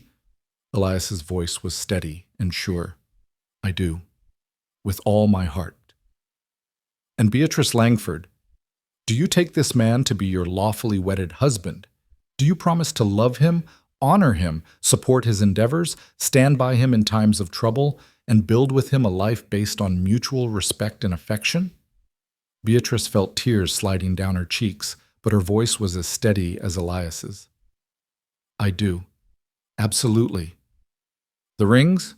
Sheriff Brennan stepped forward, producing 2 simple gold bands. Elias had ordered them from Denver, and they'd arrived just 2 days before, plain but beautiful in their simplicity. Elias took Beatrice's left hand, his own trembling slightly as he slid the ring onto her finger. With this ring I thee wed. You're my partner, my equal, my love. Everything I have is yours. Everything I am is yours, for as long as we both live. Beatrice took the other ring and slid it onto Elias's work-roughened finger. With this ring I thee wed. You're my partner, my equal, my love. Everything I have is yours. Everything I am is yours, for as long as we both live. Reverend Hutchins smiled, a rare and genuine expression. By the power vested in me by the Colorado Territory and by God Almighty, I now pronounce you husband and wife. Elias, you may kiss your bride. Elias needed no further encouragement. He pulled Beatrice close and kissed her thoroughly, to the delight of the watching crowd. Cheers erupted, along with whistling and applause. When they finally broke apart, both laughing and crying at the same time, Beatrice caught sight of her students in the front row. Billy Jenkins was grinning widely, and beside him, little Emma Chen was jumping up and down with excitement. The Kowalski twins were holding hands, looking solemn and happy at the same time. Even Emily Blackwood, standing with her disapproving mother, had a small smile on her face.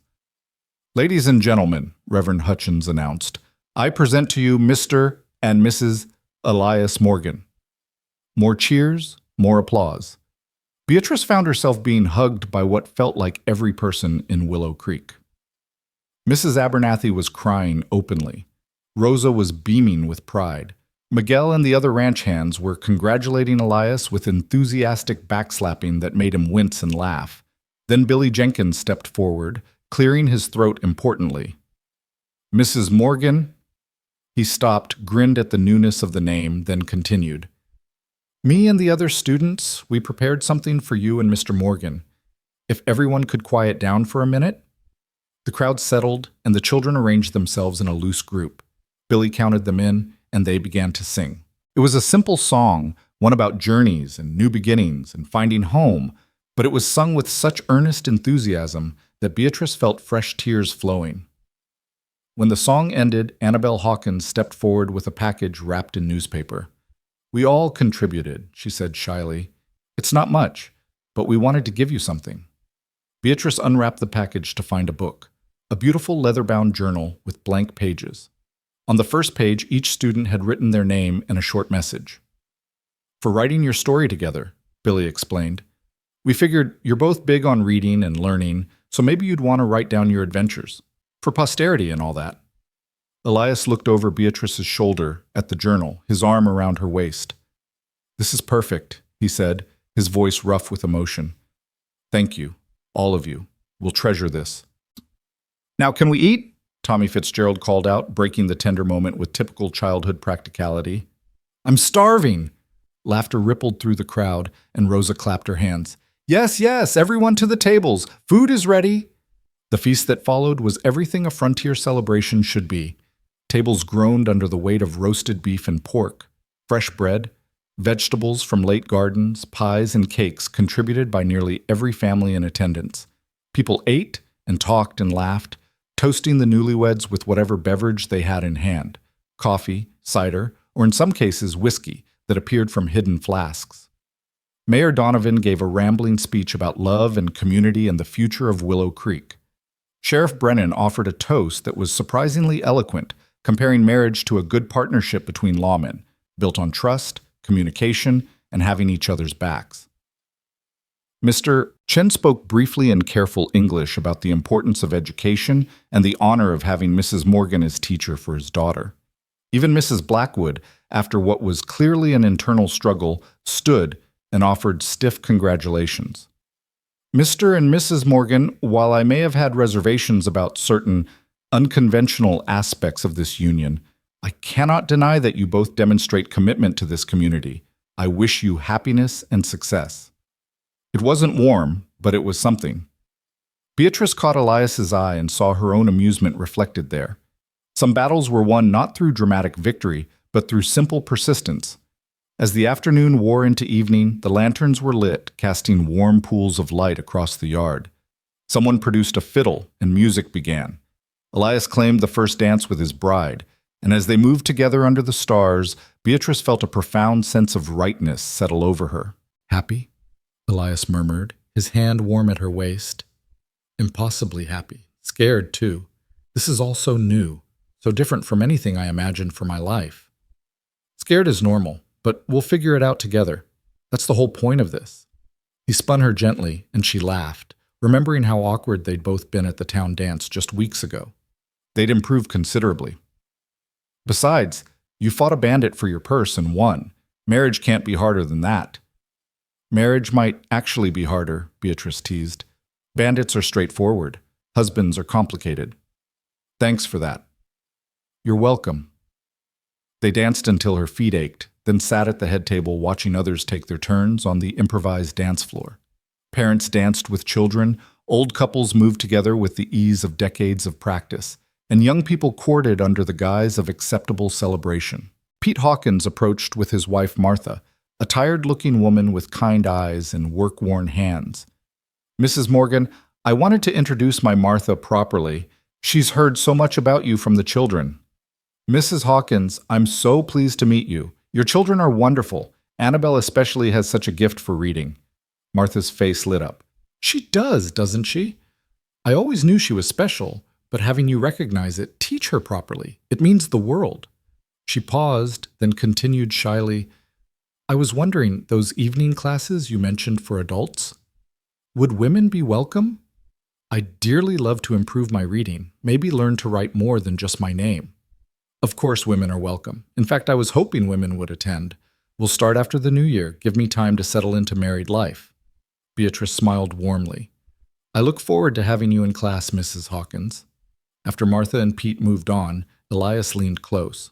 You're going to change this whole town. You know that? One student at a time, one mind at a time, you're going to transform what's possible here. We're going to change it, Beatrice corrected. This is a partnership, remember? Fair enough. We're going to change it. As the evening deepened and stars multiplied overhead, the crowd gradually began to thin. Families with young children departed first, followed by older folks who'd already put in a full day of celebration. By the time the moon rose, only a handful of people remained. Rosa and Mrs. Abernathy cleaning up, Miguel and a few ranch hands banking the fires, Sheriff Brennan and Mayor Donovan finishing the last of the whiskey while engaged in philosophical debate about the nature of justice.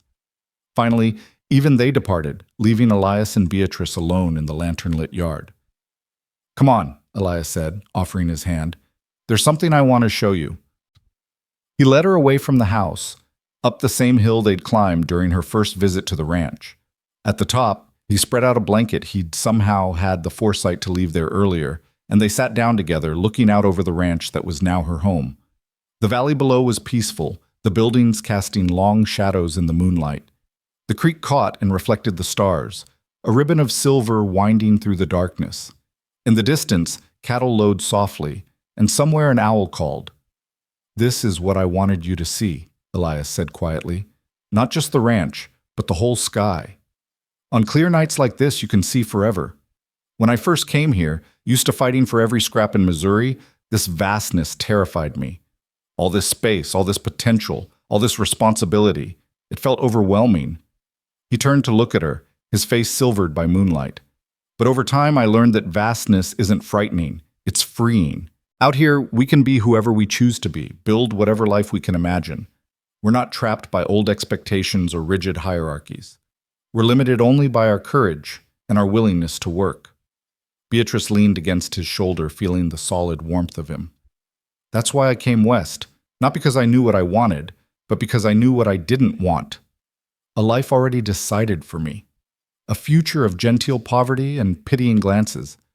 I wanted possibility. I wanted to matter. You do matter. To me, to your students, to this community. You matter so much, Beatrice. His arm came around her shoulders, holding her close. I keep thinking about that first day, how you refused to let go of your purse even when it would have been safer to just surrender. That stubbornness, that refusal to give up what's yours, that's what makes you extraordinary. It's also what makes me difficult to live with, Beatrice warned. I'm opinionated and independent, and I won't always defer to your judgment just because you're my husband. Good. I don't want a wife who defers. I want a partner who challenges me, keeps me honest, makes me better than I'd be alone. He kissed the top of her head gently. Though I reserve the right to occasionally be annoyed by your stubbornness. And I reserve the right to occasionally be annoyed by yours. Deal. They sat in comfortable silence for a while, watching the stars wheel slowly overhead. Then Elias said, I have something for you. A wedding gift. He produced a small package from his vest pocket. Beatrice unwrapped it carefully to find a beautifully bound copy of Jane Eyre, one of the books she'd mentioned loving during their many conversations. Open it, he urged. She opened the cover to find an inscription in his careful handwriting. To my fierce Beatrice, who fought for what was hers and won my heart in the process. May you always remain as brave and stubborn as the day we met. With all my love, Elias. November 1878. Tears blurred her vision. Elias, it's perfect. I have something for you too. She'd hidden her gift in the folds of her shawl. It was smaller than his, wrapped in brown paper. When he opened it, he found a leather bookmark she'd tooled herself during rare free moments, working late into the night at Mrs. Abernathy's. Burned into the leather were the words, "That's my kind of woman." Elias laughed, the sound full of joy and recognition. I'll never live that down, will I? Never. It's our origin story, the moment everything changed. She took the bookmark from him and slipped it into the Jane Eyre volume, marking the first page. Every time you use this, you'll remember. I don't need a bookmark to remember. That moment is burned into my memory forever. The bravest woman I'd ever seen, covered in dust and defiance, refusing to give up. He set the book aside carefully and turned to face her fully. Beatrice Morgan, I promise you this. I will spend every day of our life together earning the right to call you my wife. I will support your dreams, celebrate your victories, stand by you through challenges. I will never try to diminish your strength or tame your spirit, and I will love you fiercely, faithfully, forever.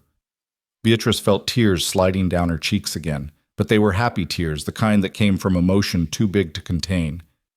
And I promise you this, I will be your true partner, sharing both burden and joy. I will respect your work and your vision. I will challenge you when you need it and support you always. I will never stop fighting for what matters, for our life together, for our community, for the future we're building, and I will love you with all my stubborn, opinionated, independent heart. They kissed under the vast Colorado sky, two people who'd found each other against all odds, who'd chosen courage over comfort, possibility over predictability. When they finally pulled apart, Elias stood and helped Beatrice to her feet. Ready to go home, Mrs. Morgan. She looked down at the ranch spread below them, their ranch now, their home, their future. Then she looked at the man beside her, strong and steady, and hers. Yes, she said simply, I'm ready. They walked down the hill hand in hand toward the house where Rosa had left lanterns burning in welcome. Tomorrow would bring new challenges. Beatrice would have to balance teaching with ranch life. They'd have to navigate the complexities of marriage. They'd face opposition from those who disliked change. But tonight was for celebrating what they'd found together, what they'd chosen despite fear and uncertainty. The next morning, Beatrice woke in the master bedroom of the ranch house, sunlight streaming through windows that looked out over the valley. For a moment, she was disoriented, forgetting where she was. Then she felt Elias beside her, felt his arm around her waist, and memory flooded back. She was married. She was home. Elias stirred, his eyes opening. When he saw her watching him, he smiled sleepily. Morning, wife. Morning, husband. Any regrets? Not a single one. You? Only that I didn't meet you sooner. He stretched, then sat up. Rosa will have breakfast ready soon, and then, unfortunately, I have to check on the herd. Miguel mentioned some possible strays yesterday. Reality intrudes even on newlyweds. And I need to prepare tomorrow's lessons. The school board gave me today and Monday off, but Tuesday I'm back to teaching. Beatrice sat up as well, reaching for the dressing gown Rosa had left for her. Welcome to married life, romantic and practical in equal measure. They breakfasted with Rosa, who fussed over them like a proud mother. Then Elias headed out to work, while Beatrice spent the morning exploring her new home more thoroughly.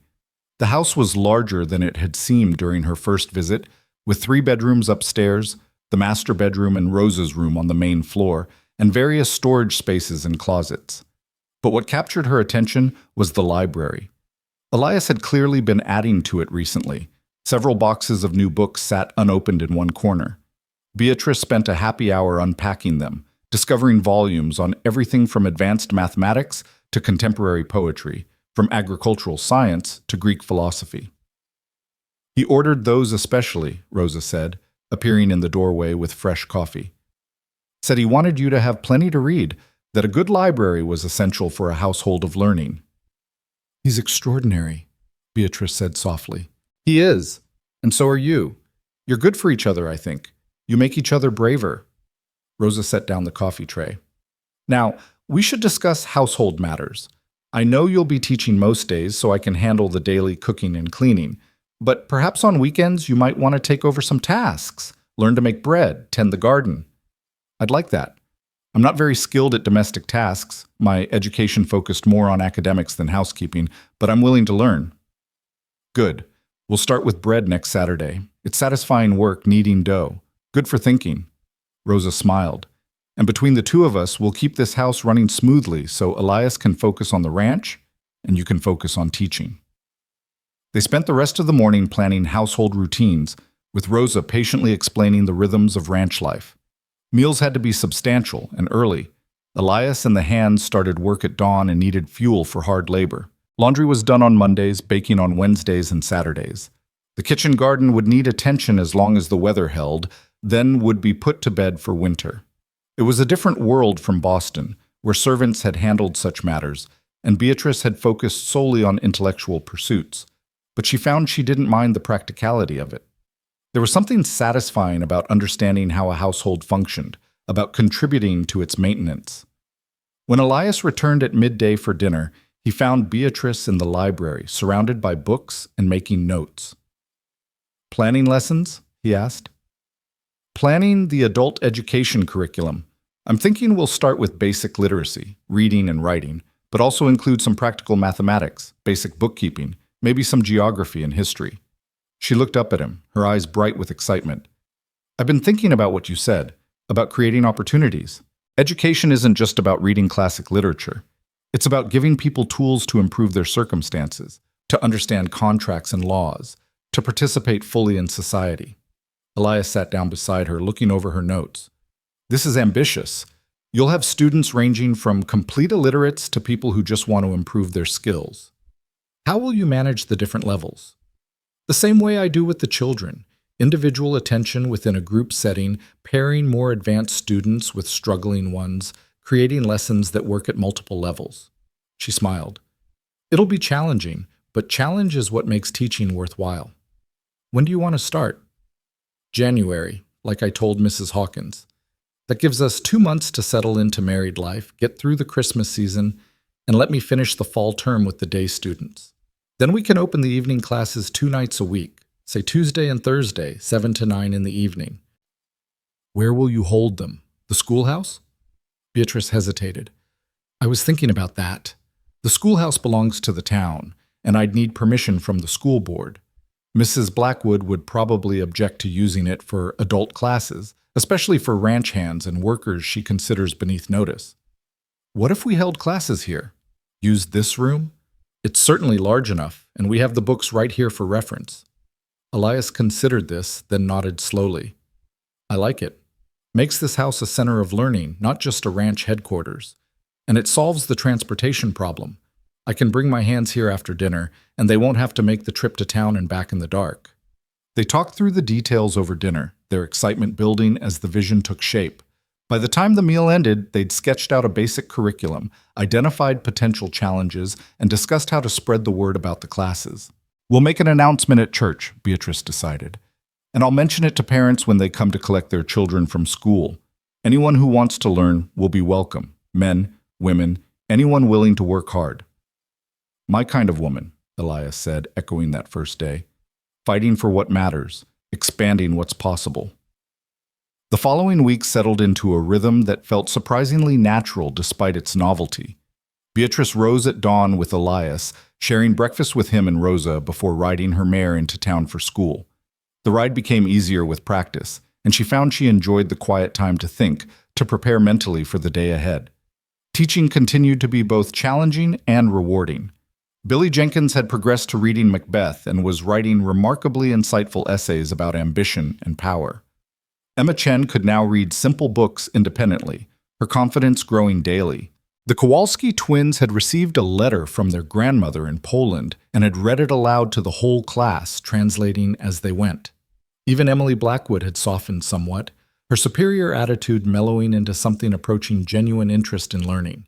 Beatrice suspected this had less to do with any change in Mrs. Blackwood's views and more to do with Emily developing her own opinions, but she'd take progress wherever it came from.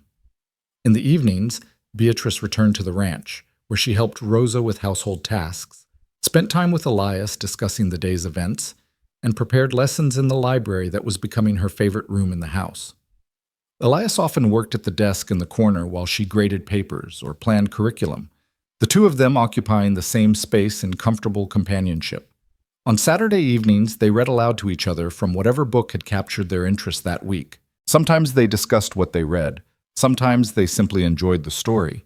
It was intimate and intellectual at once, exactly the kind of partnership Beatrice had dreamed of but never quite believed possible. The first real test of their marriage came in mid-November, when an early blizzard swept down from the mountains without warning. Beatrice was at school when the storm hit, the sky going from clear to ominous in less than an hour. She dismissed the students early, making sure each child had safe transportation home or could shelter with families in town. But as the snow began to fall in earnest, Beatrice realized she couldn't make it back to the ranch. The 5-mile ride would be treacherous in these conditions, potentially deadly if she lost her way. She'd have to stay in town, probably at Mrs. Abernathy's. She was locking up the schoolhouse when Elias appeared, leading both Storm and her mare, both horses already dusted with snow. "What are you doing here?" she demanded. "You should be at the ranch, making sure everything's secure." "Miguel can handle the ranch. I came to make sure you were safe." His voice was calm but firm. "We need to get you back before this gets worse." "Elias, that's foolish. I can stay with Mrs. Abernathy. You shouldn't have risked. You're my wife, my responsibility, and I won't spend a storm worrying whether you're all right when I could be making sure of it." He helped her onto her mare, his hand steady. "We're going home, Beatrice. Together." Part of her wanted to argue, to insist she could take care of herself, but a larger part recognized this for what it was. Not control, but care. Not diminishing her independence, but extending partnership into protection. "All right," she said, "but if we die in this blizzard, I'm going to be very annoyed with you." Noted. The ride back was harrowing. Snow fell so thick they could barely see 10 feet ahead. Wind cut through Beatrice's clothes, despite her shawl and coat. But Elias knew the land intimately, guiding them with absolute certainty, even when the trail disappeared beneath accumulating snow. When they finally reached the ranch, both nearly frozen, Rosa had hot coffee and warm blankets waiting. She fussed over them both, scolding Elias for taking such a risk while simultaneously praising his devotion. Later, warm and dry and safe, Beatrice sat with Elias by the fire while the storm raged outside. "Thank you," she said quietly, "for coming for me. I know I protested, but thank you. You don't have to thank me for caring about your safety. That's not negotiable." He pulled her closer. "But I understand why you resisted.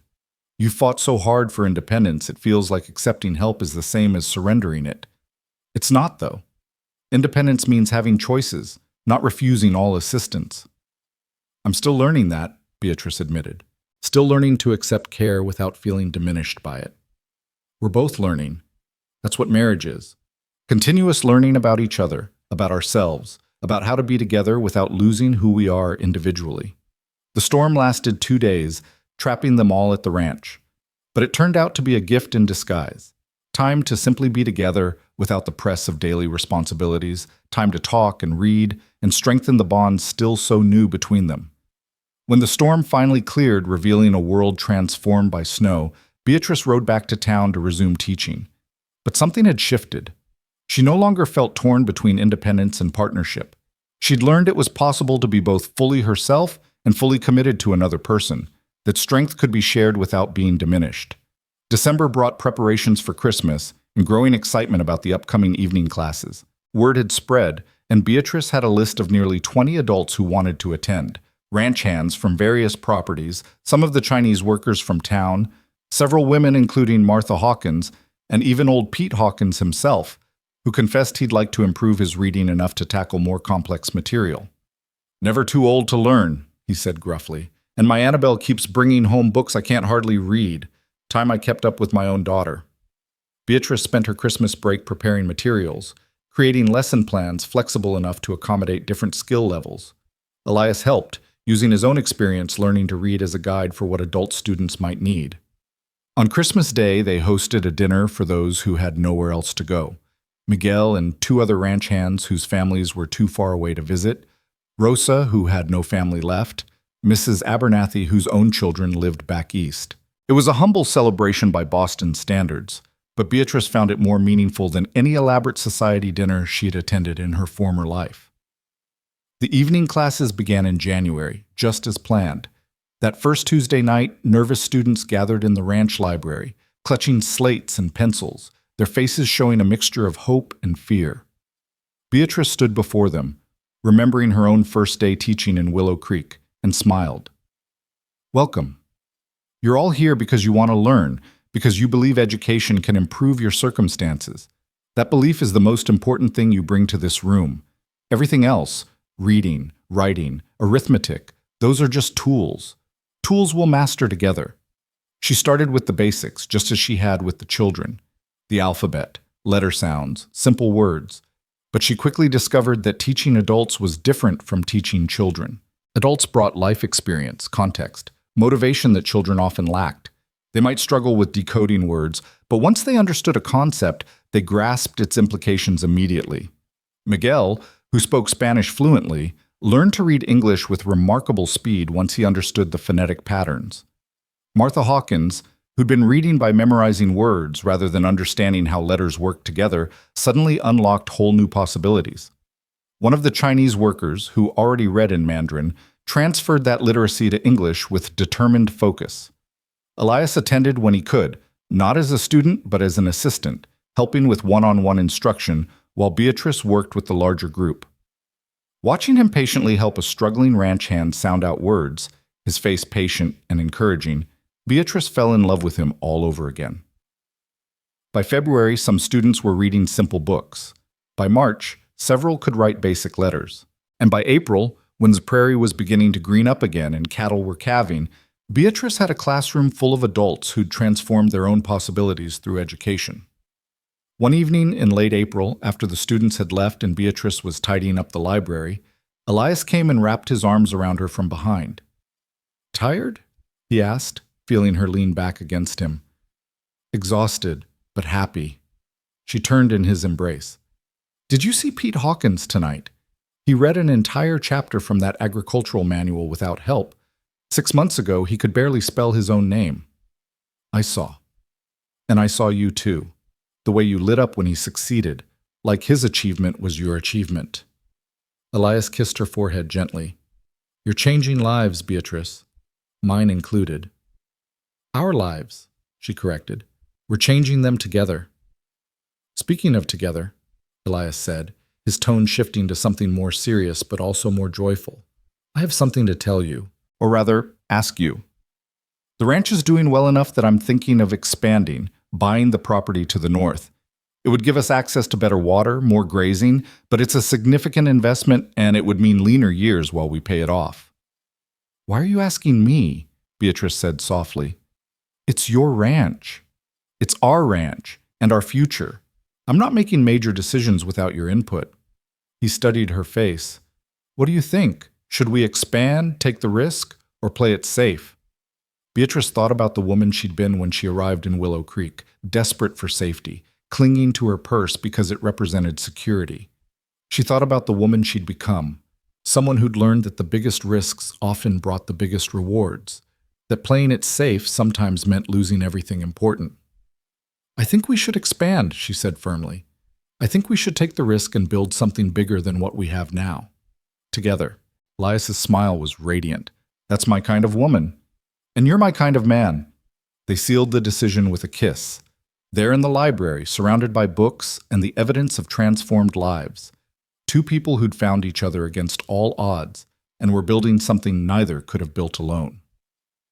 Late that night, after Rosa had gone to bed and the ranch was quiet, Beatrice sat at the desk in the library with the journal her students had given her as a wedding gift. She'd been adding to it sporadically, recording moments and memories she wanted to preserve. Now, by lamplight, she wrote, "6 months ago, I fought a bandit for my purse on a dusty street, and a cowboy said, 'That's my kind of woman.'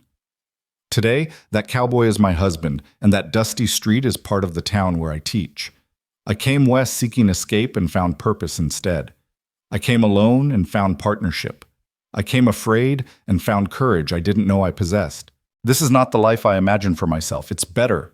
It's real. It's mine, ours. And every day I'm grateful I was brave enough to fight for what I wanted, stubborn enough to refuse what I didn't, and open enough to accept love when it arrived. This is my story, our story, and it's only just beginning." She closed the journal and looked out the window at the vast Colorado sky, stars scattered like diamonds across the darkness. Somewhere in the distance, a coyote called, and cattle lowed in response. The sounds of the frontier, harsh and beautiful, exactly like the life she'd chosen. Elias appeared in the doorway, holding 2 cups of tea. "Writing?" "Recording, so someday when we're old and our memories are fading, we can remember how it all began." She accepted the tea gratefully. "Come sit with me. Tell me what you're thinking about." He settled beside her, their shoulders touching in comfortable intimacy. "I'm thinking about the future, about the children we might have someday, how they'll grow up in a world we're helping to build. I'm thinking about the adult students reading their first books, about your day students learning to think critically and question assumptions. I'm thinking about how one brave woman refusing to surrender her purse changed my entire life. One patient cowboy saw something in that woman worth cherishing," Beatrice countered. "Worth waiting for, worth protecting, worth building a life with." "We saw each other," Elias said simply. "Really saw each other, not the surface, but the truth underneath. That's the real miracle.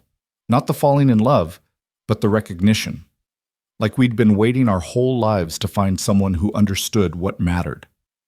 They sat together in the lamplight, sipping tea and talking quietly about small things and large ones, about tomorrow's tasks and next year's dreams. Outside, the vast prairie stretched in all directions, wild and beautiful and full of possibility. And in that warm circle of light, in that house that had become home, 2 people who'd chosen courage over comfort built their future one conversation, one shared dream, one moment of recognition at a time. Years later, when people asked Beatrice how she'd come to Willow Creek, how she'd met her husband, she always told the same story. About fighting a bandit for her purse, about a cowboy who'd tipped his hat and said, "That's my kind of woman," about learning that real strength means knowing when to fight alone and when to fight together. And when people asked if she'd ever regretted leaving Boston, leaving her old life behind, she'd smile and shake her head. Because she hadn't left anything important. She'd found it instead. Found herself, found purpose, found love that enhanced rather than diminished, found a partnership that made both of them stronger than they'd been alone. The school thrived under her care, producing students who went on to build businesses and write books and change the territory in small and large ways. The evening classes continued for years, transforming dozens of lives, giving people tools to shape their own futures. And the ranch prospered, growing into one of the most successful operations in Colorado, known for its fair treatment of workers and its commitment to community betterment. But when Beatrice Morgan looked back on her life in her final years, surrounded by children and grandchildren, what she remembered most clearly was that first moment, dusty and bleeding and triumphant, clutching her purse while a cowboy looked at her with respect and recognition and said the words that would change everything. "That's my kind of woman." And she'd become exactly that, a woman who fought for what mattered, who loved fiercely, who built something meaningful from courage and stubbornness and hope. She'd become her own kind of woman, and in doing so had found her perfect match. The story that began with a fight in a dusty street became a legend in Willow Creek, told and retold until it took on mythic proportions. But the truth beneath the legend was simpler and more profound. 2 people who recognized each other across the distance of different worlds, who chose to build a bridge between those worlds, who proved that love rooted in respect and equality could weather any storm. That was the real story. That was the legacy. That was the truth worth fighting for, from that first defiant moment to the last peaceful breath. And it all began because Beatrice Langford refused to let go of what was hers.